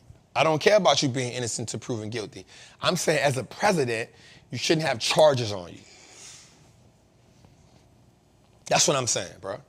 That's what you missed the whole point of you thinking that. As a president of the United States, why do you think they make them cut the hair out their face? You gotta have a clean look. A president has to be married. A president cannot have no hair in their face. This is because you gotta be clean. You can't have no hair in your face. You gotta be married to be a president because you gotta be clean. You have to have the look of I can represent this. If you have charges against you, you ain't clean. Yet alone have pending charges against you. Now, once he get the charges clear from him or whatever, go run for president. But as the country you live in, you cannot have a person fighting federal charges representing your country, man. That's what I'm saying. I don't care about the charges being proven innocent and proven guilty. I don't care about none of that. Wait till the charges over. Run again after the charges over. You running with charges on you. What does that say about America? That's what I'm saying. That's all I'm saying. I don't care about him after the charges gone. Man, go run for president again, bruh. I ain't tripping on that. I'm just saying because there's so many, and the reason why I'm saying it, because there's so many people who get caught up. Bro, big people can't even go places to live because they got a background. I couldn't even get a high rise because I had a background. Certain bank stuff I couldn't do with the bank because of my background. Bro, I'm trying to buy a piece of commercial real estate. Them people made me write a full page. I had to get LaShawna to write that thing 3 different times. A letter of explanation from 1999. I had to write it 3 times. 3 times. I said, a LOE? What the hell is an LOE? What I need a letter of explanation for? You got to explain to us what you went to prison for in 1999. What? That was 99. It don't matter. You want $3.5 million. Explain it to us. What we talking about here? People can't get certain credit loans because they got misdemeanors. Misdemeanors. They ain't even a felony. That's a probation. That's what I'm talking about. I don't care about him being innocent. I don't care about him being guilty. It don't got nothing to do with me. He's fighting charges and running for the highest office to represent the country you live in. What does that say about the country you live in? That's what I'm saying. I don't care about him being innocent or guilty. I don't care about that. That's what I'm saying. I couldn't live in certain communities. I'm going to keep it all the way real. At a certain point in my life, I had to get people to get on the lease for me. At certain parts of my life, I had to say, bro, I won't live right here, bro. Man, go put the crib in your name, dog. Go put the crib in your name, dog. I'm going to pay the bills, and I'm going to kick you out. Because I had an attempt murder armed robbery. We ain't talking about no innocent. I don't care. You're fighting charges and running for the biggest office that represents your country. What does that say about the country we live in?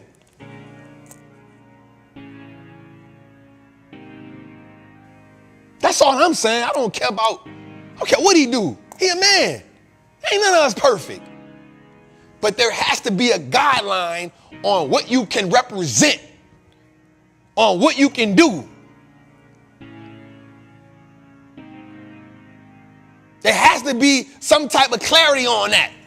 There has to be something that, okay, in order to run for office down to Trump, look, you got to go beat all them charges. You can't get a probation. You got to go beat them charges, and then you come back and run for office, bro. Man, I'm cool with that. I'm cool with that, especially when I know there's people can't get jobs because of certain. They got people that's overqualified for jobs because they got but they got people that can be running a bank that's smarter than the person running the bank, but they can't get the bank job because they did something crazy. And I'm gonna tell you what the real estate people told me: if you'd have had an extortion charge, or if you'd have had some type of fraud charge, we wouldn't even consider you for the loan. If you had any type of fraud charge, credit charge, bank robbery charge, we wouldn't even consider you for the loan. So just explain to us what you went to, just explain it to us. You good, we just need to see it on paper. I said, what? It's from 99. It don't matter. You asked us for 3.5 million. But we can run for office with 34 counts of criminal. We can run for office for. At that point, anybody should be run for office then. I should be able to get all the pistols I want, no matter what I went to prison for. That's what I'm saying. We don't care about guilty or not guilty. We saying, bro, we know some smart people that could be doing some amazing things, but because they got a criminal record, they can't do it. That's what we saying. We saying Wall Street Trapper cannot open a hedge fund because he got a criminal record. So now I gotta let my cousin go to college, go do this, and because of that, now if I ain't had a criminal record, we can run it. That's what I'm saying, y'all. The country you live in, the country you supposed to be. Nah, that can say one or two things. It can say that Trump is just that guy, or it can tell us what we really know. The system been rigged. And that's why I say even a rigged game is fun to play. Shout out to Samuel L. Jackson. Because once you understand that the system is rigged, you start saying, hell with the rules. Let me just see how the people who play the game, and I'm going to play by their rules, not the rules in the rule book. And that's what I be wanting us to understand about the market. You got to be obsessed with the process of learning the market. Don't worry about the people who be saying, the market going to crash, the market going to do this. Man, shut up. I'm going to play the game how I supposed. I want to see how the people who are winning at the game playing the game. And I can guarantee you they ain't playing by the rules. Because if they were playing by the rules, Bill Ackman would have never got on TV saying, the market going to fall, the market going to fall, the market going to fall. The market crashed. He turned 200 million to 2.6 billion. He ain't playing by the rules. He make out the rules as he go. We know how to game. We know this. We understand this. If you were playing by the rules, go look at who Billions was created behind.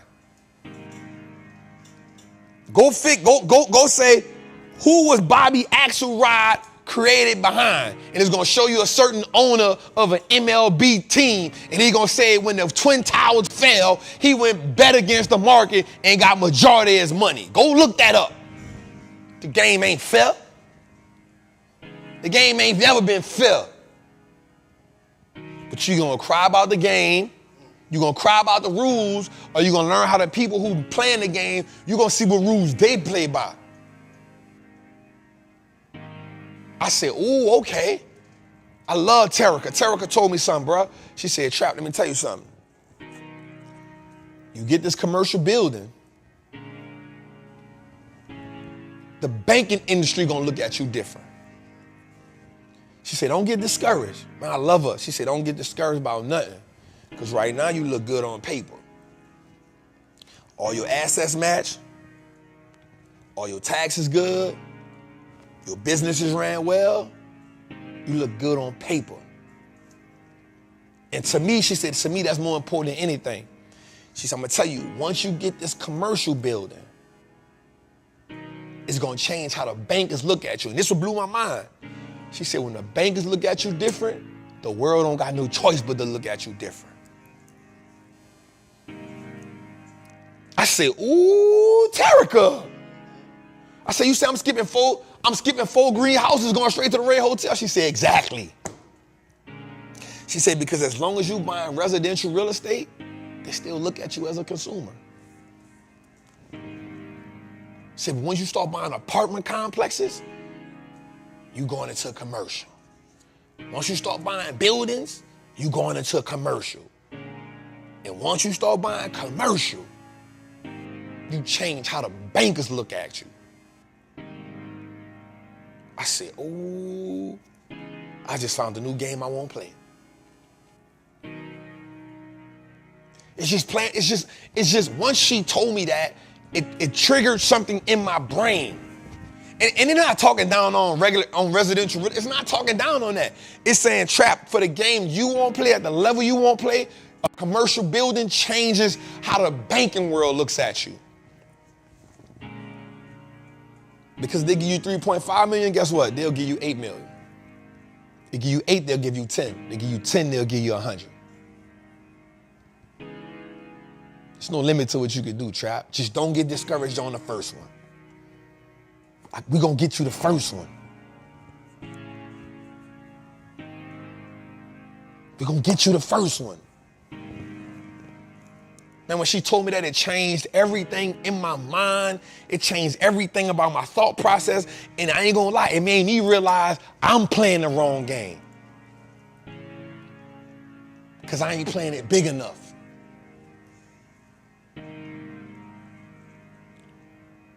It's frustrating when you let your limitations control y'all.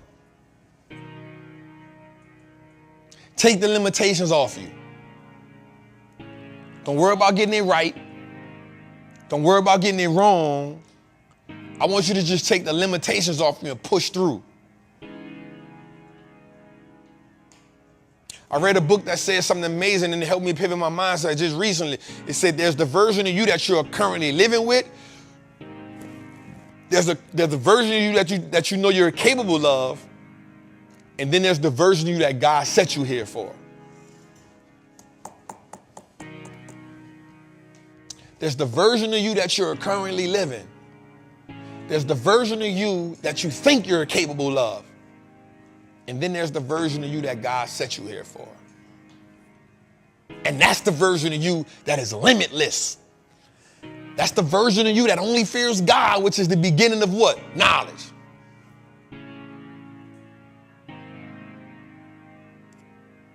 And that's the version of you that's unstoppable, yo. That's the version you don't care what your enemy's doing. That's the version you don't care what nobody else doing. That's the version you that don't have time to be frustrated about comparing yourself. That's the version of you that live in its fullest. That's the version of you that's unstoppable. That's the version of you that goes viral in the world, not just on social media. That's the version of you that accomplishes so many things. That's the version of you that impacts so many people. That's the version of you that influences your family. That's the version of you when people see you, they can't help but to say, damn, there's something different about you. That's the version of you that you got to step into. That's the version. But in order to get to that version, you got to be obsessed. You got to be obsessed with the process. Because your commitment to the process determines your progress. And in most cases, we not committed. Man, we not even committed to the process. All right, Jose, let's go a little further. My bad, y'all. My bad. I don't know how that happened, Jose. Damn, dog, my bad. Damn. It just hit me.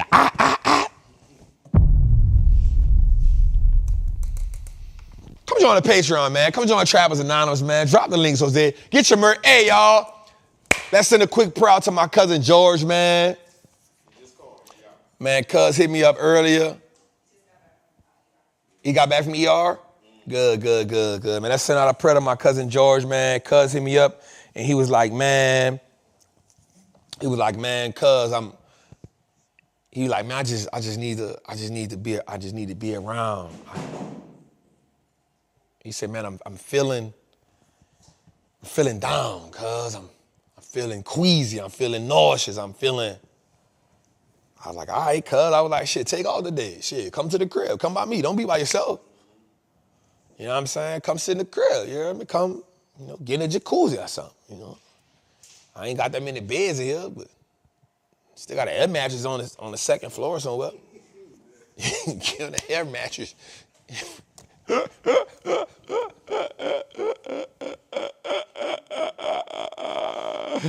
I guess he thought about, he said, all right, I'm coming. I guess he thought about the air mattress. He said, I ain't going over about that nigga, man. I'm cool. I'm going to stay in my bed. I said, cuz, don't be by yourself. Come get on the air mattress. They got an air mattress on the second floor for you, dog. Niggas. And now he too good for the air mattress on the second floor. At one time, he was with the air mattress on the second floor. He the one put it on the second floor. Now he don't want the second floor air mattress. He want to stay in his own bed. Job turkey. The audacity, the unmitigated gall. Turn down my goddamn on air mattress on the second floor. I love you, cuz. Shout out to George, man. Let's get some merch, man. So when he come back to work, he got a whole bunch of boxes he gotta pack up. You hear me? He got a whole bunch of boxes he gotta pack up. You hear me? So get y'all merch, man. Let's go a little further to it. Let's go a little further. All right. Here's what I talked about earlier when I said the American dream is fading fast, right? Americans ages 55 and up own 114 trillion in assets. That is up from the 84 trillion in assets they owned 4 years ago. Shout out to them, because they understood. So, Jose, I got a question for you. I was telling LaShawna this earlier, man. I was like, dog, since I came back from New Orleans, like, I've really been doing my tour days. I've been eating real good. I've been eating clean. I've been going to sleep at the right time. And I think because I'm about to be 42, bro, I want 2 more kids. So I'm like, I want to be real healthy. You know what I'm saying? I did all my blood work. Everything came back real good. Salute to that. Fellas, I'm going to tell y'all something. The doctor told me I could wait 2 years. I had to buck myself up. I'm like, I'm going to go and take this colon test, whatever this thing is. I had to buck myself. I'm like, all right, let's do it. We did the pancreas, not the pancreas, the prostate, but he did it through blood. He said, we can do the prostate through blood. I said, ooh, you my dog. You my dog. He said, we could do the code, but he said, you 41. He said, you can wait 2 more years. I said, all right, cool. I ain't gonna be rushed to do it. If you said I can wait 2 years, I can wait 2 years. I wait 2 years, right? So, but I did everything. I did getting my facial. I went got a deep clean. You know, I'm in that. I'm like, yo, I want to be right. Here's my question though, Jose. Look at this stat. It says Americans ages 55 and up own 114 trillion in assets, up from 84 trillion 4 years ago, which put them right in the beginning of the pandemic. That tells me this, that the people 55 and up, they learned from 2008. Watch what I'm about to say. Watch where I'm about to go with this, Jose. Watch where I'm about to go with this, Jose. Those same people realized in 2008 that they missed the mark. The financial crash. Watch where I'm going with this, Jose. Watch where I'm going with this, Jose. When the opportunity presented itself again during the pandemic, they took full advantage of it. 4 years ago, from 84 trillion to 116 trillion. They missed 2008 financial crash. They shook back. And they said the next time it happened, I'm going to be prepared. Now watch this.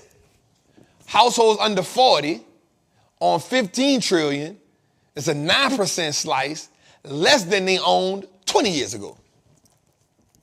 So we're talking about age groups, right? Hear me out.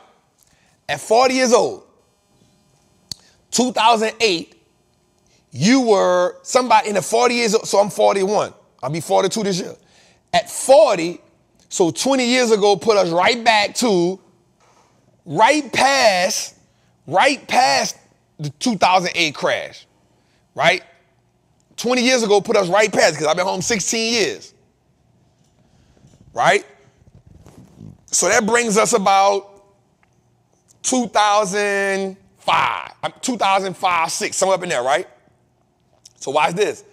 That means they were somewhere around the ages of, because when I come home, I was 26. So that means these people are somewhere between the age around that era. We're going to just say 2008. They were somewhere around the age of 26 to 20. Can we say that? 2008 era, right? So 2008, they between the ages of 26 and 20.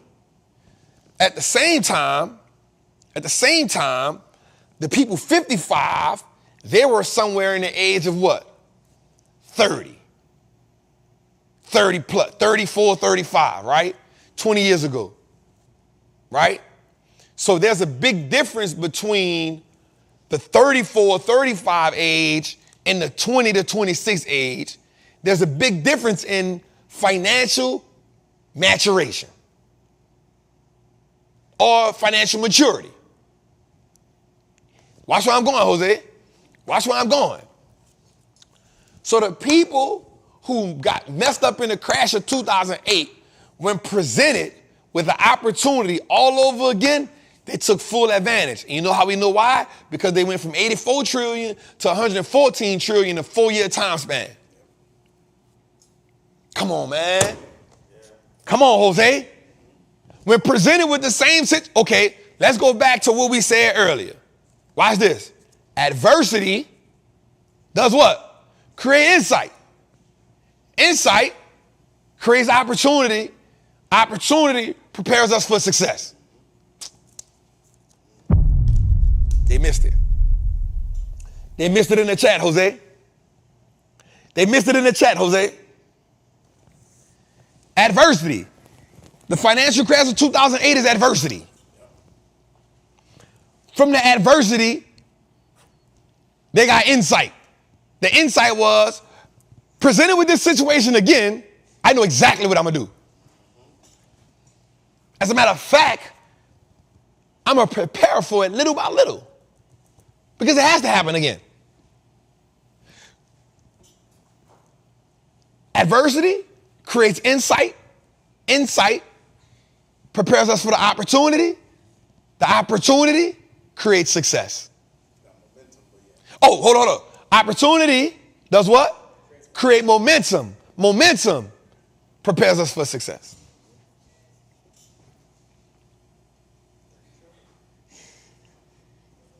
That's so clutch, Jose.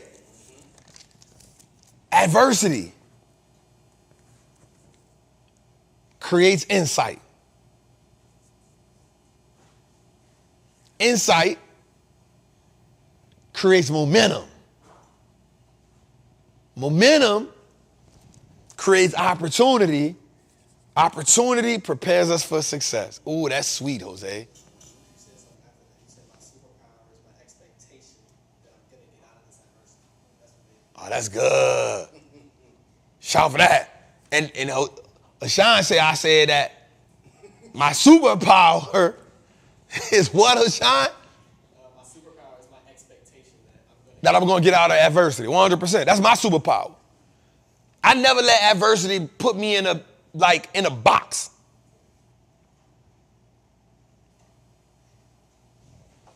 So watch this, Jose. Now, households now, 40 and under, own 15 trillion, which is 9%, is less than a 14% they own. You know why? Because they was younger. But watch this. They didn't go through the cycle. Jose, we gotta trademark that cycle. That's my cycle. I created that cycle. Adversity, opportunity, insight, momentum, opportunity, success. I created that cycle. Don't let nobody steal my cycle. We need that cycle. We need that cycle. But let's go a little further, Jose. Watch this. But now you got the opportunity again. So let's go. Median households need 50% income. Median households needs 50% of their income just to cover the normal house note payments right now because housing is up 7%, cuz. Watch this, Jose. 61% of people ages 35 to 43 own homes. It's down from the 66% of the people in the same age group in 1990. I just like to study the history. I like to study the history. Because owning a home today is the number one way for people to increase their wealth. Because they get to get a whole bunch of, you get to get a big old presumed asset at one time. And it's not really it's not really an asset to you until you get deep into it. Which is why one house note a year extra, you pay an extra house note a year, it helps you cut down on the time you paying on a house. So that's even a game within itself we got to learn how to play. Right? So if you go out and buy a house, all right, boom, it's not really an asset to you in the beginning. It's an asset to the bank. So what do we do moving forward? We pay a little bit extra every payment, and then you pay at least one extra payment a year. You pay a little bit more extra every payment, and then you pay at least one extra payment a year. You're talking about cutting 7-8 years off the bill. And so now once you get into that, now you can start saying, let me take this equity and do this with it. You know what I'm saying? You get to your real estate gurus. They teach you how to play the game the right way. It's not about the game, it's about the rules. That's why I say the market is always right. The market is never wrong. It's about how we play the market. All right, let's go a little further. Is the American dream fading fast? That's what I said, right? So watch this. In February, home prices increased. They're up 6% year over year. Portland, Detroit, Chicago, and San Diego, they up the most. Imagine your house's price up 11%. Chicago, 8%, 8.9. That is insane. Let's go a little further. And I say that because I want to get into this one right here. Some say we in a recession. I feel like we've been flirting with it for a minute. But a soft landing is now 50%, 51%. It's supposed to be 50. And then they had 69% of people said we're going to be in a recession by the end of the year. Soft landing mean everything will be all right. You know, stocks end up high. Everything where it need to be at. Recession means we go bottom up. Recession means we go bottom up. Let's go a little further. Where will the S&P end? Now, Jose, I started the year all saying 5,100. We got up as much as 53. And we back to 51. Some people say that it'll end the year at 55,000. And they say by 2024, we'll be at 5,400. I'm back. I think we'll end about 51, 52. I think we can end there. I think we can end there. Let's go a little further. Will Amazon join the dividend party? All right, so I came up with this because this was a dope idea, right? Like, Amazon just blew earnings out the water. Just out the water. Blew earnings out the water, right? And it is under a little pressure because, as we know, last week, Google said we're going to pay a dividend. February, Meta said we're going to pay a dividend. For the last 10 years, Apple and Nvidia have been paying dividends. And Microsoft has been paying a dividend for the last 20 years. But also, Amazon and Tesla are now the only two big tech companies that don't pay dividends. Now, here's what we do understand. For most companies, when we say dividend, we know that the companies are slowing down a little bit. But if I'm using my right mind, I don't think Amazon is slowing down. I actually think they're gaining momentum. Y'all know, for me, of course, we said Apple stock a day keeps the poverty away, but I think that everybody should own Amazon based on my own personal opinion. I'm not saying, it's just my personal opinion because the company is just resilient. Nothing they don't do that they don't become a big dog. But a company paying dividends simply means, a company like this paying dividends simply means earnings power and earnings growth. And with a company like Amazon, you see it. I don't think we can be fooled by it, whether it's AWS, and not to mention it's the third biggest digital ad platform in the game. It's Google, it's Meta, and then it's Amazon. It's Google, it's Meta, then it's Amazon. So not only are you talking about depending on the month, they're the number one or number two biggest online retail in the game. They're the biggest with Amazon, AWS, Amazon Web, and now you're talking about digital ads now. And let's not forget they done got into the medical business. It's only a matter of time before they start putting pressure on them before they become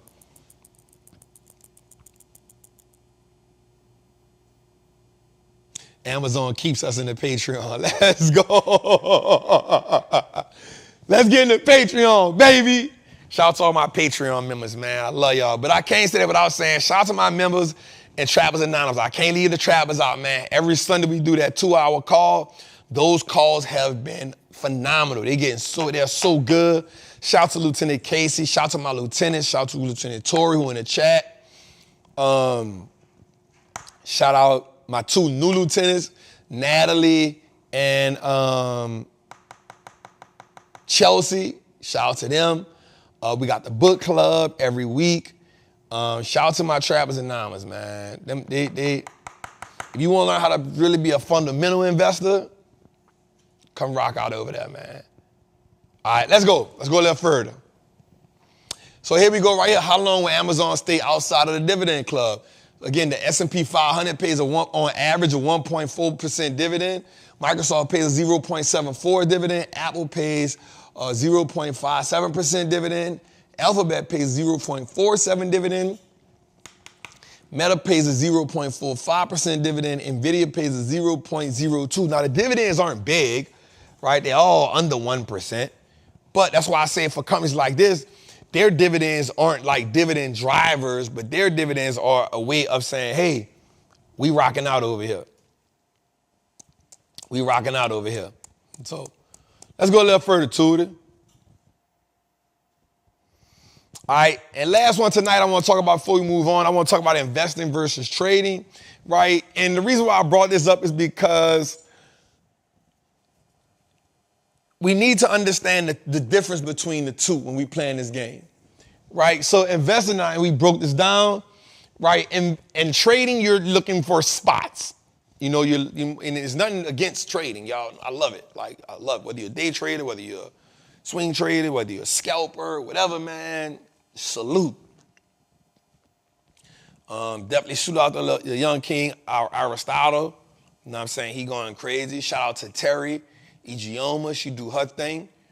You know what I'm saying? So definitely, you know, shout out to the traders in the game, man. You know what I'm saying? Nothing against nobody that's trading.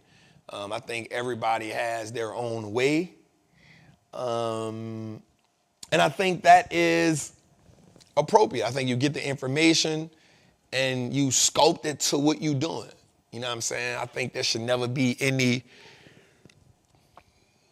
beef amongst people who trading. I think you should, no matter what you're doing, I think I see that a lot. I see that a lot in the game. I think everyone has a community. And I think instead of what we have to realize as people who are influential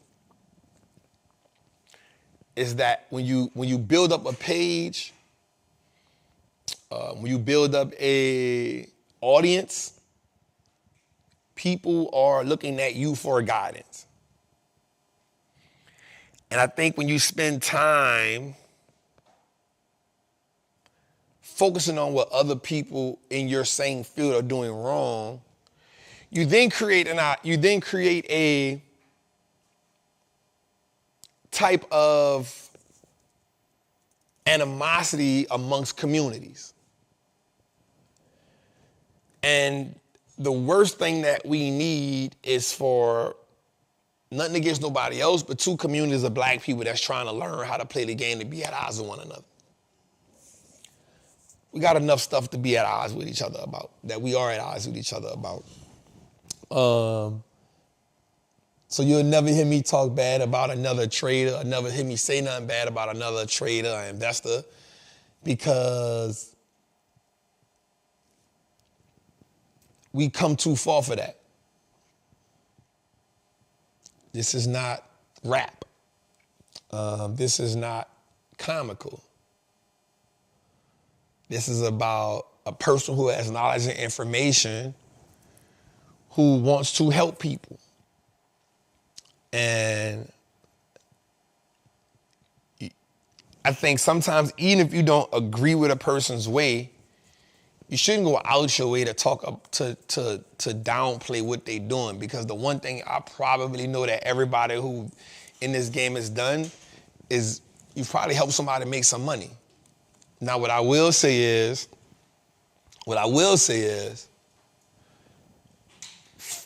go learn from somebody who is showing you that they're doing the same thing they're telling you.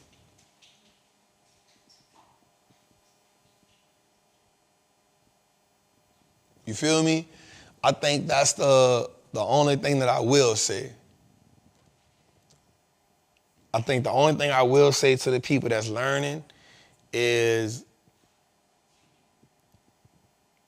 don't learn from somebody who's just teaching you theory. Learn from somebody that's actually in the trenches with you.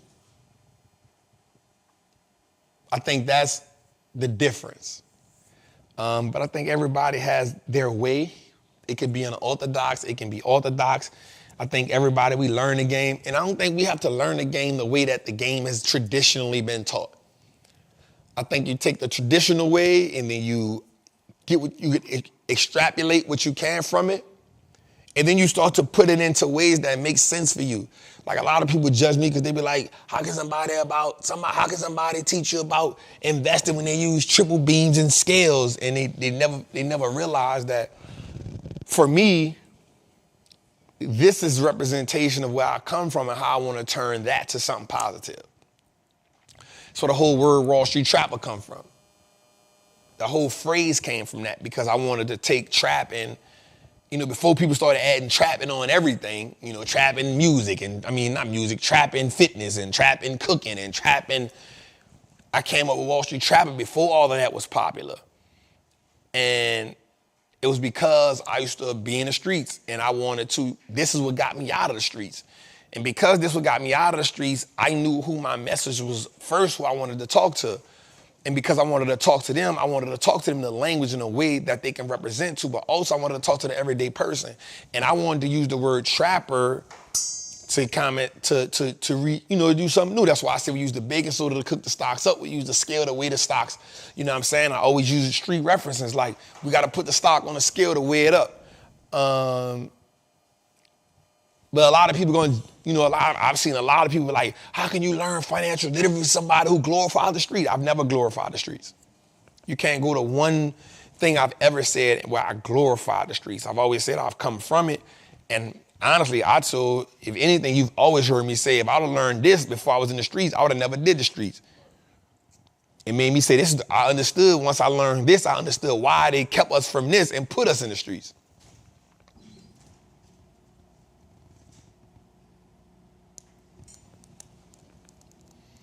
You know what I'm saying? And so for me, that's where the word Wall Street Trapper comes from. That's why I keep that persona with me like that, because it's not saying that I'm glorifying it, but I know where I came from. I ain't ashamed of it. I right my wrongs as best I can. I pray about it. But I use references like the bacon soda. I use references like the triple beam. I say stuff like recalibrate the scale. I use those terms and references because I want people who come from that life to be like, yo, dude, talk that talk. I relate to that. I feel that. And then when there's people who don't come from where I come from, that's cool. Like, we for you. I want you to come here too and learn. But I know you may know somebody in the street. You be like, you know what? You need to go listen to your boy right here, because he go over there now.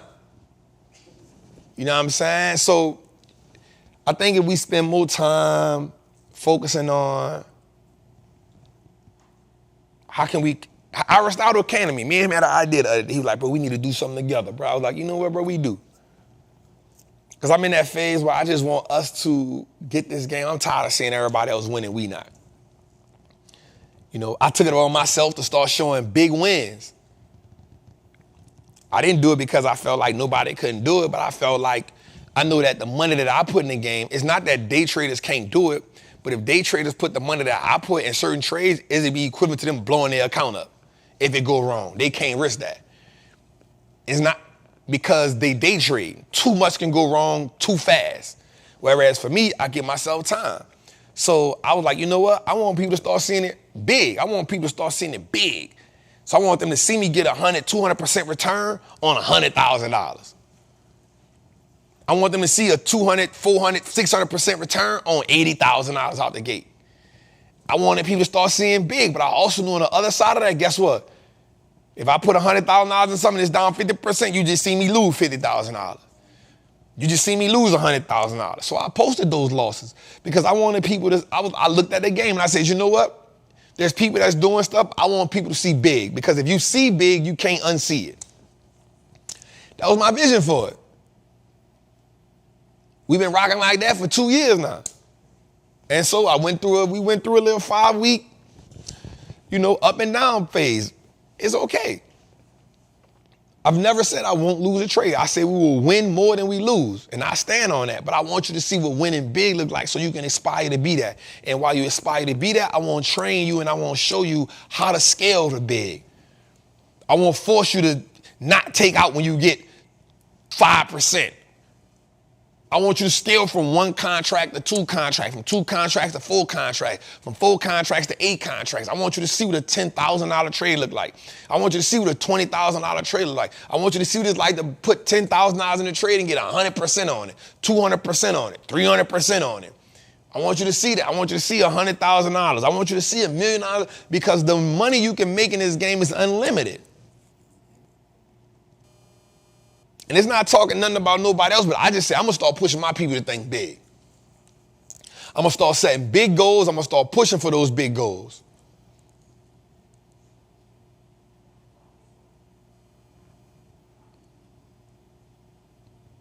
And as I start pushing for them big goals, I want to also show us that, yo, if you want to make $1 million, you got to be willing to lose 100,000. You want to make 100,000, you got to be willing to lose 10,000. You want to make $1 million, you got. I never wanted us to stray away from the losses that are necessary because we can't negotiate the necessary.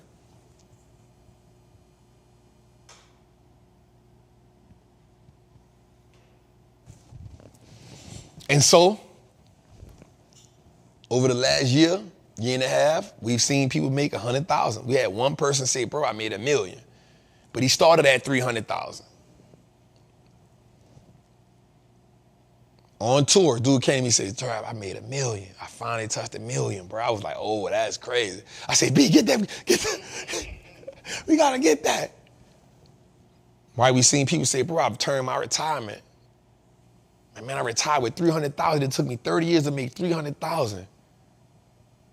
And in 6 months, we turned the 300,000 to 800,000. I love that. I love that. It's the power of the game. And here's the one thing I know for sure. Once you see it, you can't unsee it. But once you do it, your life will never be the same. Once you see it, you can't unsee it. And once you do it, your life will never be the same. Because now you've tapped into the potential of something that you knew existed, but you never did it. So let's get into it. 1 year to forever when you trade, when you're investing. But when you trade, you 5 minutes to a year. Investing in value, trading is investing in price. Fundamental analysis, technical analysis, most so. Risk management, volatility focus. Favorable tax treatment, higher taxes because you're getting in and out of them. Compound interest and no compounding. But my thing is, it's not that one is better than the other. I think you should have both of them on your thing. I don't think trading is better than investing. I don't think investing is better than trading. I think you should use both of them because they both gonna help you get to the end result faster. Let's go a little further, family.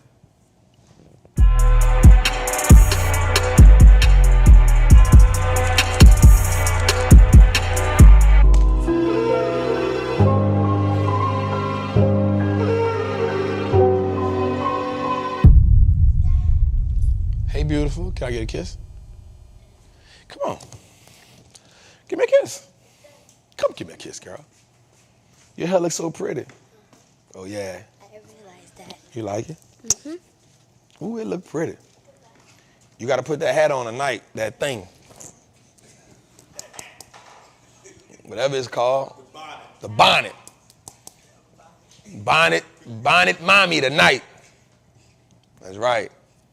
We was thugging out today, boy. We went to school with hair all over our head. I said, listen, shout it. You got to fix that. You got to fix that. All right. Let's get into it, man. Flush it or flip it. Let's get into it. My sweet pea, man. Man, my little sweet pea. Girl, I love you so much. Don't look at me like that. You know I love you, child. All right. So, y'all know what it is, man. Flush it or flip it, man. Y'all know it's about us looking at companies and saying, yo, we going with our move or we not. Right? Flush it mean we not rocking with it. Flip it mean we going to let it print money. Money. All right, let's go with it. All right, first up is Amgen, right? Amgen is a biotechnology company which engages in the discovery, development, manufacturing, and marketing of human therapeutics. It operates through human therapeutic segment. The company was founded by, right? So it's equivalent to like Johnson & Johnson on the cool, but they do a lot of discovery. They do pay a 3.13% dividend yield. The company is down 4.17% year to date, but they're up. They made 13% on the year. Jose, are we flushing or are we flipping Amgen? Squad said we flipping 69%. They say we flipping? Yeah. I didn't like the numbers, but I'm going to ride with the squad for now. I'm flushing you and the squad.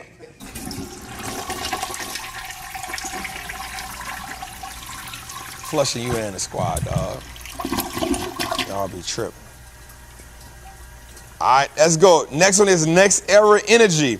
It engages in the provision of renewable energy. It operates through the following segments. FPL, which services involves generation, transmission, distribution, and the sale of electric energy in Florida. The NEER segment produces electricity from clean to renewable sources, including wind and solar. Jose, they up 10% on the year. They down 12% in 1 year. Flush it or flip it. They do pay a 2.84% dividend. I'm trying to think why everybody vote. They somehow flip it. 70, almost 7%.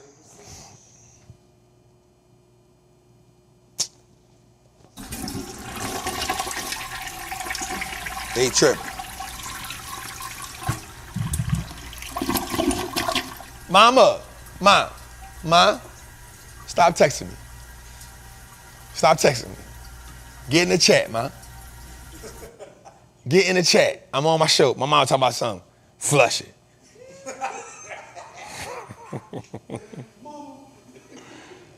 My mama talking about something. Flush it. Mom, get in the chat. Don't be telling me to flush it on a texting me talking about something. Flush it. Flush it, baby. All right, BP, man. British Petroleum. Right? Let's check it. BP operates as the integrated oil and gas company. It operates through the following segments. The upstream segment engages in the oil and natural gas exploitation. The downstream segment refines, manufactures, markets, transports, supplies, and trades crude oil. The Rosneft segment engages in the investment activities, Jose. They do pay a 4.27% dividend yield. They down 3%. They up 8% year to date. They down 3% on the year. Jose, are we flushing or are we flipping it, dog? Man, this chat got me in this joint looking crazy, but I'm going to still say we flipping. That's your chat. You gonna stick beside him? I'm going to still stick beside. They got me looking crazy. Flushing you and your people. Flushing you and your people. Flushing you and your people, dog. All right. Go a little further, Jose. Nike is next on the list, man. It engages in it. Y'all know what the hell Nike do, man. I ain't got to tell y'all that, man. Nike paid 1.5. Well, in case somebody don't know. In case you don't know. Or you might be from somewhere that don't sell Nikes. So it engages in the design, development, marketing, and sale of athletic footwear, apparel, and accessories. It operates through North America, Europe, Middle East, Africa, Asia, Pacific, and Latin America. The global brand devises represents Nike brand licensing. The Converse segment designs, markets, license, and sells casual sneakers. Jose, did you know that Nike has something to do with Converse? No. Just found something out. You just found something out. Jose, year to date, Nike is down 15%. In 1 year, Nike is down 34%. In 5 years, it's up 4%. This is why I keep telling people I would never own Nike. There's nothing there for me. Flush it up, flip it, Jose. Man, I'm flushing it. I'm going against my team. Go tell me. You gotta be an independent thinker, dog. You gotta be an independent thinker, dog. Don't sheep get slaughtered. Pig get slaughtered. One of the two. All right, next we go. My toilet broke. My toilet broke, you hear me? All right, Mondelez brand engages in manufacturing of marketing of snack food and beverages, Jose. The products includes beverages, biscuits, chocolate, gum, candy, cheese, groceries, Jose, groceries. And the brand includes 5 Star, 7 Days, Belvita, Cad County, Dairy, Milk, Ahoy, Cliff, Club Social, Enjoy Life Foods, Generate, Honey Maid, Maynards, Philadelphia, Perfect Snacks, Ritz, Sour Patch Kids, Stride, Tang, Tiger, Truskits, Wheat Thins. The company was founded by James L. Kraft in 1903. Jose, the company pays a 2% dividend yield. Year to date is down 0.46%, not bad. And 1 year is down 5%. Are you flushing or are you flipping it?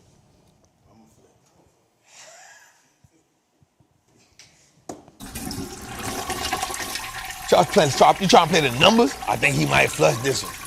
No, dog. No, dog. Trash. Get out of here. All right. I toilet broke. I don't think they got any of them right. They tripping. I'm talking about deep in it. 62% to my flip. Yeah. And why their portfolio be looking like that?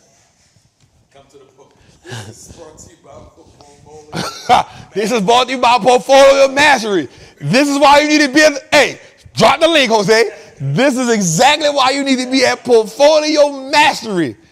This is exactly why. Ooh, that gave me something to write it down too.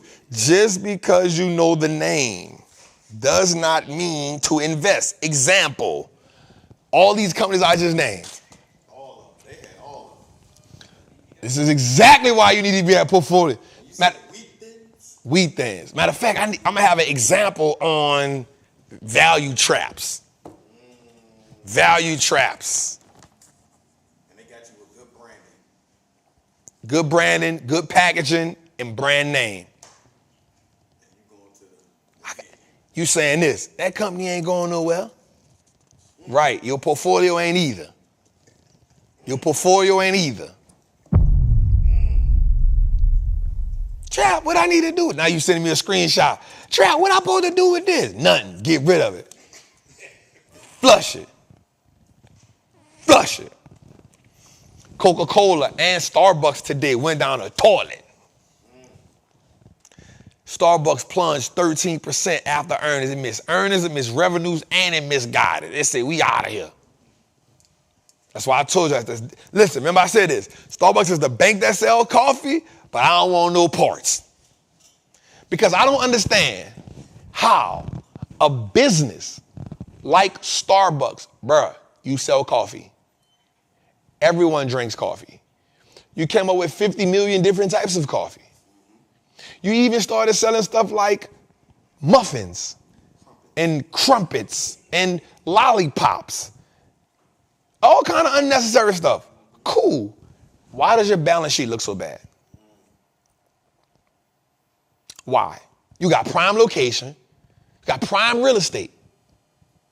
Why are you not adding value to shareholders? What is the problem here? Why? I do not understand how a company like Starbucks that has such an integrated brand, there are people who literally cannot get up in the morning without saying, I need to get my Starbucks first. Right? Also, you did the deal with Target. Not only do you have the independent standalone stores, but you also have a deal with Target. How is it possible for this brand just to be so trash? You know why, Jose? Management. It's a sign of poor management. Poor management. Next on the list, Colgate, Palmolive. Right? Colgate, Palmolive, Jose. Right? It engages in the manufacturing and distribution of consumer products. It operates through the oral, personal, and home care and pet nutrition. The oral, personal, and home care segment includes toothpaste, toothbrush, mouthwash, bar and liquid hand soap, shower gels. The skincare, it also has skincare products, dishwashing detergents, fabric conditioners, household cleaners, and other similar items. The pet nutrition offers specialty pet nutrition products manufactured by Hills Pets. Jose, the company pays a 2.2% dividend yield. Year to date, Jose, they are up 15%. In 1 year, they up 15%.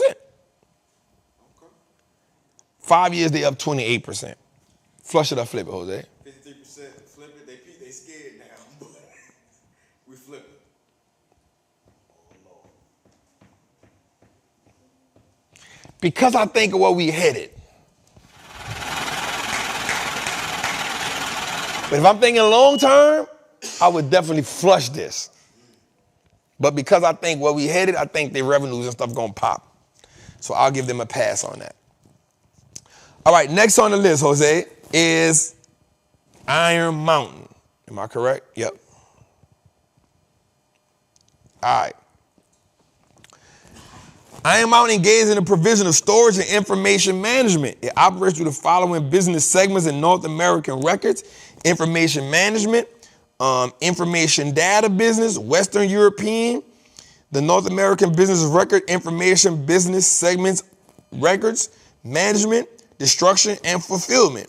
Jose, so basically what they do is, bro, they take their documents, all them documents from businesses, they document it for them. If you got the people, you go to the office and they shredding paperwork, they come do all that. They take that, right? Iron Mountain, the company also pays a 3.29% dividend yield. Year to date is up 10%, and 1 year is up 40%. Jose, flush it or flip it?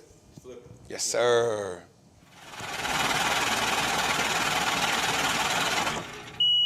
All right, next on the list is Lamar.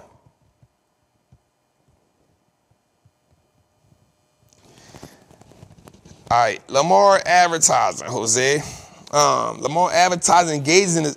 Basically, when you see them billboards around and they got, that's them. That's them. I ain't got to go through all that. The company pays a 4.38% dividend yield. Year to date is up 10%. 1 year is up 9%. Jose, are you flushing or are you flipping it? We are flush.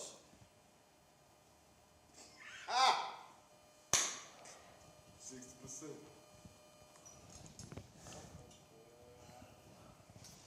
I like that. Let's flush it. Let's flush it. Let's flush it.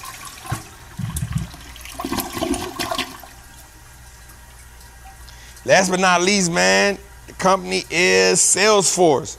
Salesforce engages in the design and development of cloud-based enterprise software, customer relationship management. Its solutions include Salesforce automation, customer service and support, marketing automation, digital commerce, community management. Basically, they do all the back office works for all your big companies. They do all the back office work for all your big companies. Salesforce, Jose, flush it or flip it. They pay a 0.15% dividend yield. Year to date, they up 3%. 1 year, they up 35%. Jose, flush it or flip it. We like them. Let's go.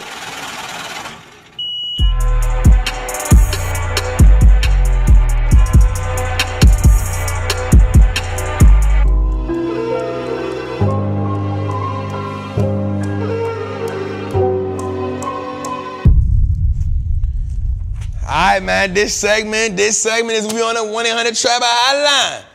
Make sure if you are in the Patreon, the Masters of the Triple Beam, get your calls in. Let's get to it. Hey Trap, hey team, hey Trappers. It's Isa from Arkansas here again. So my question tonight, Trap, is I know you use the VOO for your savings account. So I just wanted to know why you decided to use an ETF as your savings account versus using a high yield savings account. So is there any pros and cons to using an ETF versus using a high yield savings account from a physical bank or an online bank, or even from a company like Apple that I just discovered even offered high yield savings accounts? I'm pretty sure it's based off of personal preference, but I guess I just wanted to get your take on it. Thank you so much, Trap. That's my girl, man. Remember when she came last time when she was giving us no waist, arms, you know what I'm saying? That's our fitness girl, man. What's good, Queen? How you feeling? Thank you for calling in again. We appreciate you so much. And tell us what them sticky notes say on the back of that wall. I need to know what them sticky notes say on the back of that wall. Basically, the reason why I use VOO, again, it's just a personal preference for sure. It was because, the market, think about like, there are pros and cons. So let's say like the stock market in 2021, or 2022, the market was down 13%. Well, you didn't make no money on your money being, I ain't make no money off my money being on the VOO. But here's what I did do. Because the VOO pays a small dividend, right? Because the VOO pays a small dividend, what I was able to do was it reinvest all the little small dividends they do have, it reinvest them for me, right? Until it buys me another share of it. But on average, the VOO gonna give you 8%, but in some years, like last year it gave us, I think 22%, right? So it gave us 22%. So because it gave me a 22% return on my money, plus the dividend, I was able to get those gains and reinvest those dividends to buy me more shares of the VOO, which is kind of like maximizing my money. Again, this is not me telling nobody to do this. Like, go get your 5% from a high yield savings account. And the reason why I say that is because I typically don't have a lot of money in the bank. And most people, when you have your money in a bank, you just like to look at it. For me, it's harder for me to take my money out of the VOO because it's always working for me. So I'm going to work, I'm not going to mess with it. You know what I'm saying? So I ain't going to mess with it. Other than that, I don't mind you getting a high yield savings account. I think that's cool. I think I'm just unorthodox. I try to find ways myself to make stuff work for me, and that's what I kind of do. So I use it because, the market gonna give me 8 to 10%. In them good years, it's gonna give me 14%, 20%. Last year, it gave me, 26% plus the dividend. I'm killing it with my money over there. You know what I'm saying? And that's kind of just it. And again, it's a savings account. Also, I look at it from this perspective right here. Let's say I got $10,000 in the VOO, right? And let's say, by the end of the year, it's, let's just say give me, let's say 11,000 or something like that, right? Well, what if I need to borrow $1,000?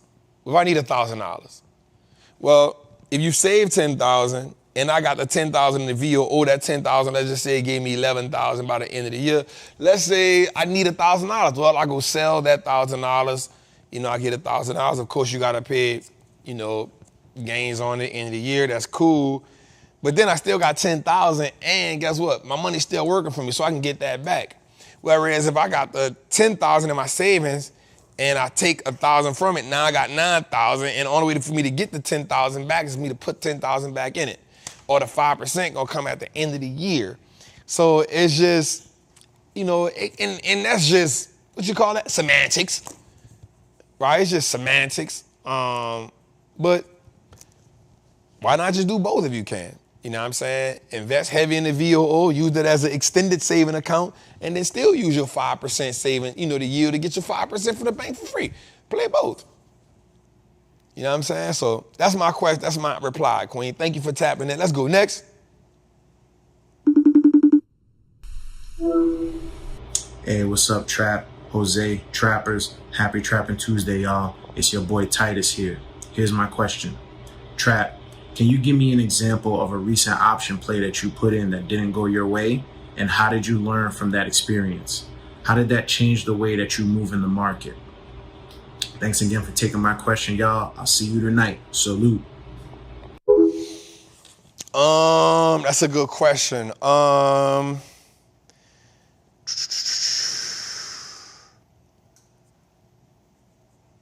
option play that I put in that didn't go my way, and what did I learn from it?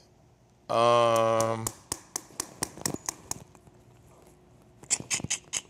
give you two of them. One of them worked One of them worked. It was, I took an L on it, but I identified it. That was the Palo Alto play. I immediately, once I put the play in, everything lined up the way I wanted it. I put the play in, the play went downward. I wasn't mad at it because it happens sometime. But then once I saw that 2 cybersecurity stocks kill earnings and then that stock didn't move, because normally, like if a company in the sector, like you'll notice this, like if AMD kills earnings, like and they spike, like the rest of the sector will hit up a little bit just because of that. If NVIDIA hit earnings, like the rest of that industry will hit up a little bit, right? So when one company hit earnings and they didn't move, I said, oh, the market not messing with them. So I got out the next day and it fell all the way down. 2 of them that was Uber, they didn't go my way, and I ain't gonna lie, they are perfect companies, but they don't move how my other companies move. And so stick to what I gotta stick to. You know what I'm saying? Y'all know I always rock with the AVGO. Nah, AVGO did what it always does. AVGO, I'm not mad at AVGO, that they move how it's supposed to move. But probably Uber and Fastenal simply because I don't have an option play in VTRX, and VTRX is killing it for us. We killed it last year with that for 2 years.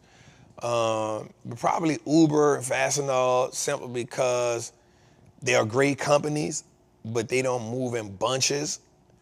And when you look at the way they move like if Uber, like I'll give you an example.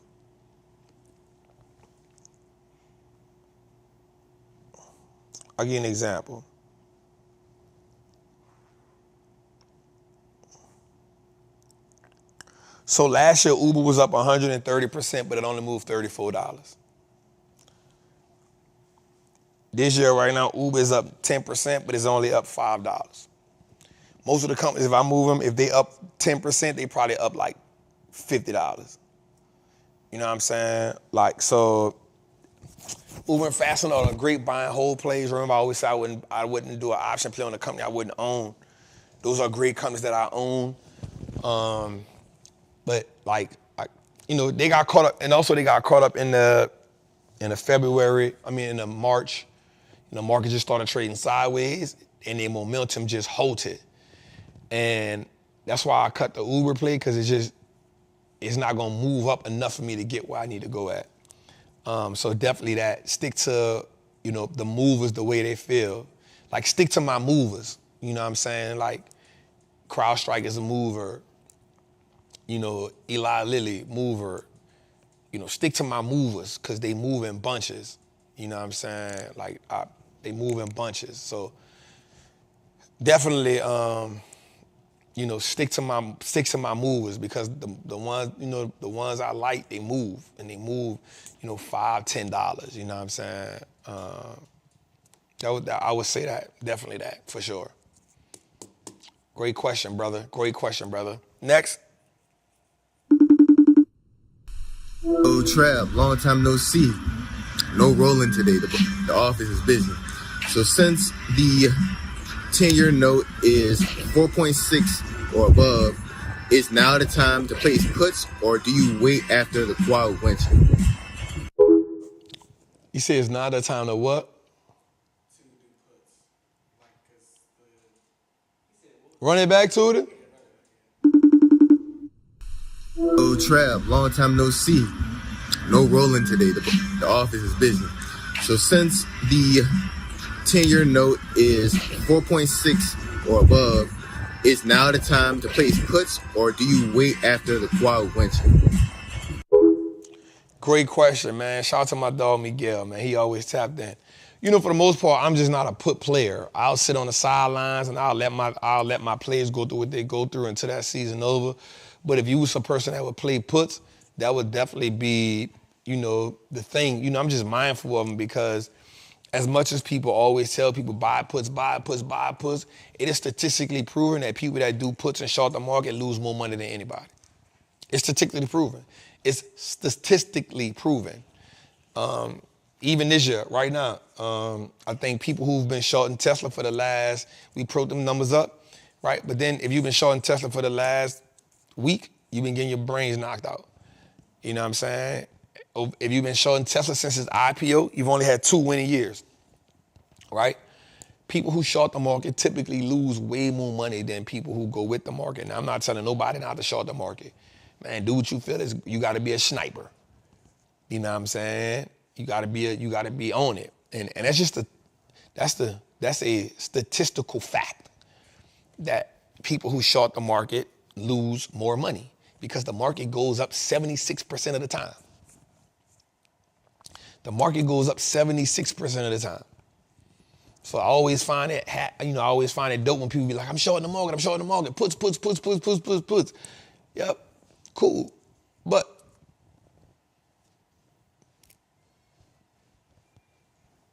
you know what I'm saying? So it really just, you know what I'm saying? It just ain't my thing. I choose to play the game in my advantage. And if that means sitting on the side, or if that means, letting some of my plays go down a little bit, cutting some of my plays, getting out of my plays, I'm okay with that. You know what I'm saying? I'll wait and I'll see till I feel like the market has gone down long enough or hard enough. I'll put my plays in and I'll rock out. That's why I buy a little bit of time. That's why I use my options formula. I feel like it put the game on my side. My formula is one of a kind. Nobody is like my formula unless somebody done saw what I did, took my course, studied my course, and dropped their own thing and called it theirs, but it's mine. You know what I'm saying? People mimic all the time, and that's cool. It's part of the game. You know what I'm saying? You can't change people from taking the blue magic and then putting the purple whatever on it. That's what people do. Purple label on it. That's what they do. You know what I'm saying? And I'm not mad at that, but I know it's my formula. I know I created it. I know I invented it. And it works because this formula was created because I lost $120,000. So I don't mind sitting on the side. So people be like, well, what do you do when the market going down? I sit on the side. I chill. Because sometimes watching the market and not being in it is making money. You know what I'm saying? So that's what I got to say about that, man. Let's go a little further. Carolina Blue, what's up, family? Hey, trappers. Hey, Trap. This is Irma from LA. That options course, fire. Fire. Okay, my question for you today is, as an investor and based on your experience and stuff like that, do management be really, how can I put this? Do they pull through? Do they come through on what they gonna say, based on your experience majority of the time? Or should I just be if they say something oh, our industry is gonna turn around next year, should I still be 50-50 with it? Or should I kind of take their words a little more serious, okay, and look, see that as an opportunity? That's my question for you today. Thanks. Because if I got it right, her question is, in so many words, do management stand on their word or not? That's a great question, Queen. And shout out, damn, that's crazy. I'm talking about the options course and this shit. Boy, you good, boy. Boy, you good, boy. Boy, you good, boy. Shout out to my LA people, man. I gotta go back out to LA, man. We gotta go back. We had a ball in LA, dog. We had a ball in LA, man. I don't got nothing against LA, man.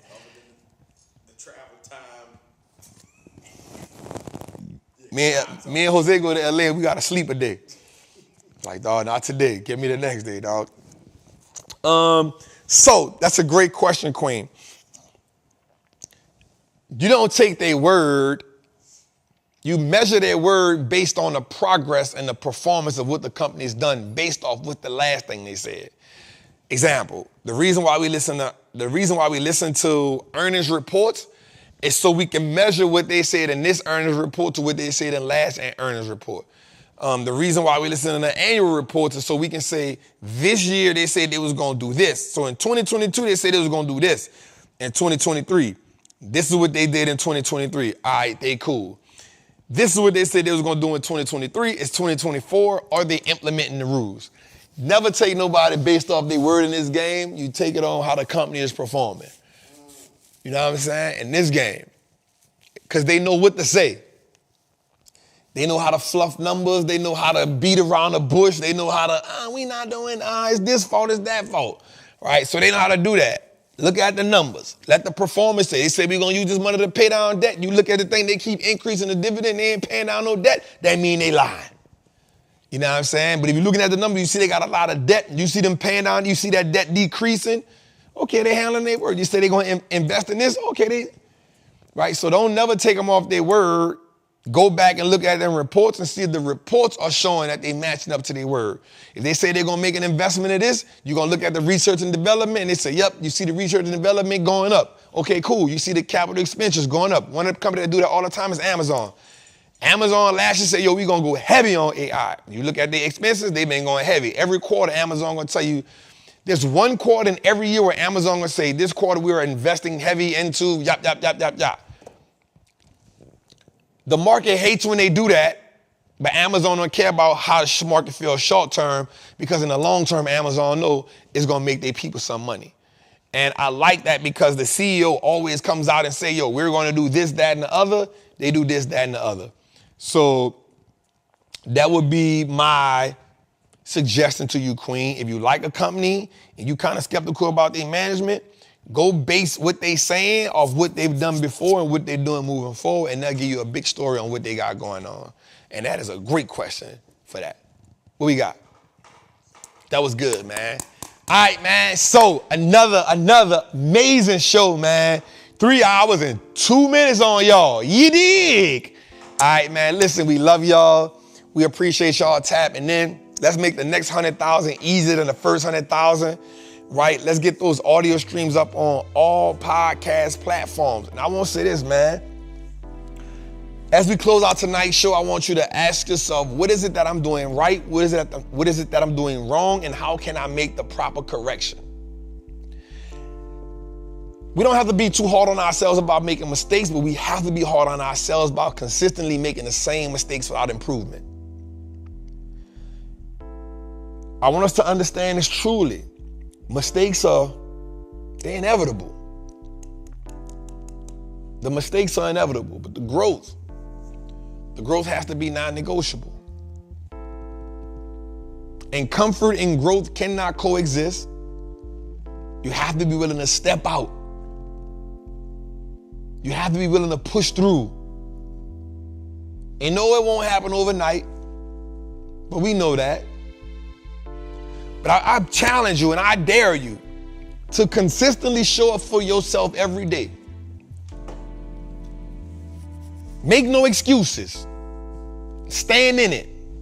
If you say I'm gonna invest $100 a month, invest $100 a month no matter what. If you're gonna invest 10% of every check, invest 10% of every check no matter what.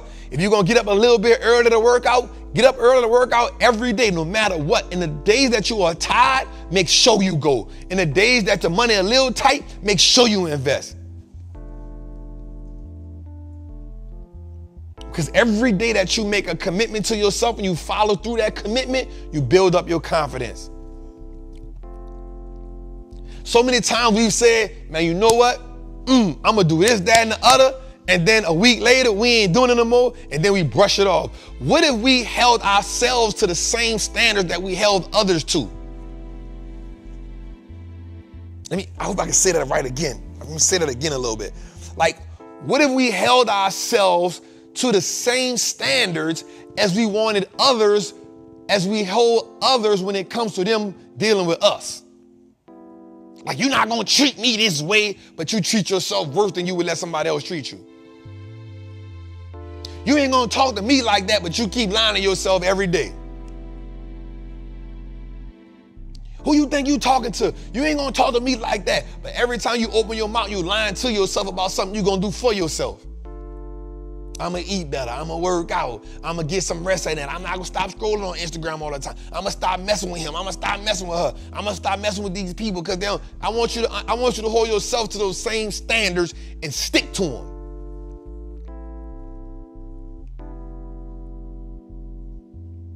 If you're gonna really be dedicated to building wealth, I want you to be dedicated to it. And I want you to make the decisions.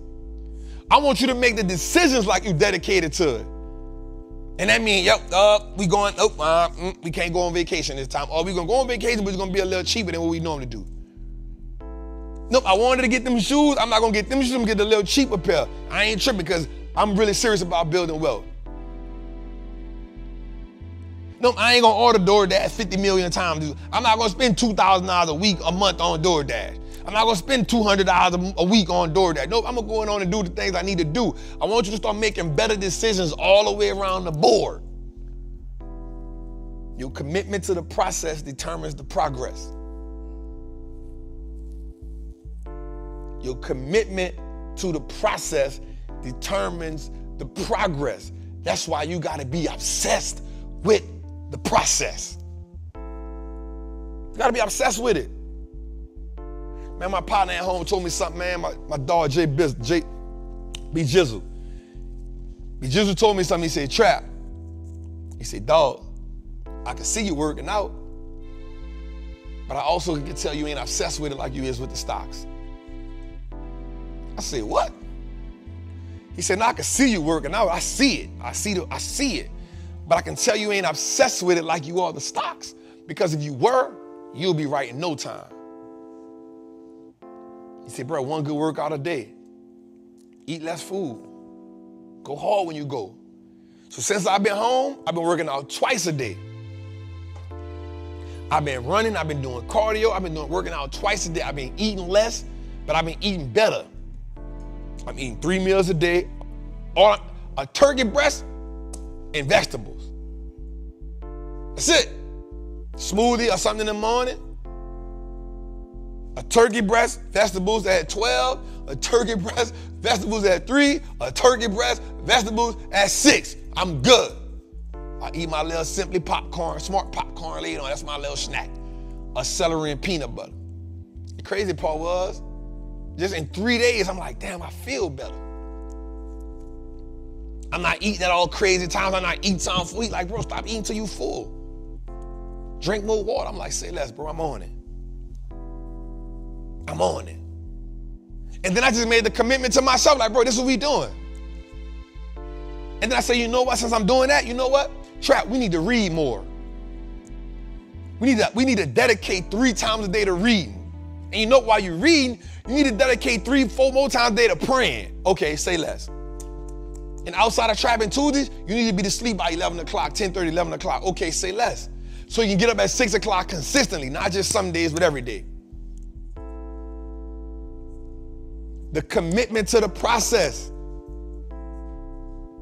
And man, today this morning, I was like, bro, I do not feel like getting up. But guess what I did? I said, get your ass up. Get your ass up.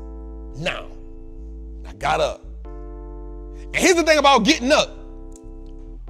Once you throw the water in your face, you up. There's no turning back. Because as long as the sleep's still in your face, you can go back to sleep. But once you can't go back and lay down and go to sleep. The shock got you up. What are you going to do to shock yourself? What are you going to do to keep shocking yourself to where you no longer have to shock yourself, so then it becomes a routine? How do you turn what's rough into a routine? How do you turn what's rough into a routine that you repeatedly do?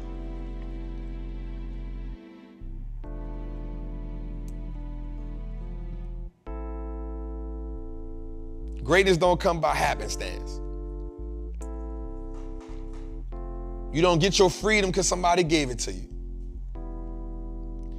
And you damn sure will not change your last name to an asset by half-assed investing. It's your boy, the Wall Street Trapper. Episode 92 is in the trenches. We love y'all. We appreciate y'all. Same time, next week, same place. Listen, we got 40 seats left for the in-person event, May the 30th, 31st, and June 1st. Portfolio Mastery. It is now available. Get them while they last. I promise. We sold 20 tickets in a week.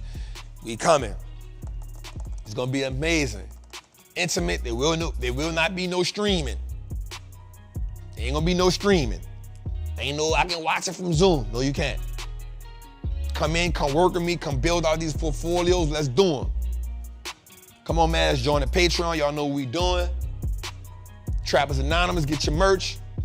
Make sure you download Trappin' Tuesday on all podcast platforms. Leave a review so Jose can stop telling me, reminding people to leave a review. And last but not least, go check out the Wall Street Trapper YouTube page. We put out a lot of dope content over there, man. It's your boy, the Wall Street Trapper. I love y'all. I'll see y'all next week.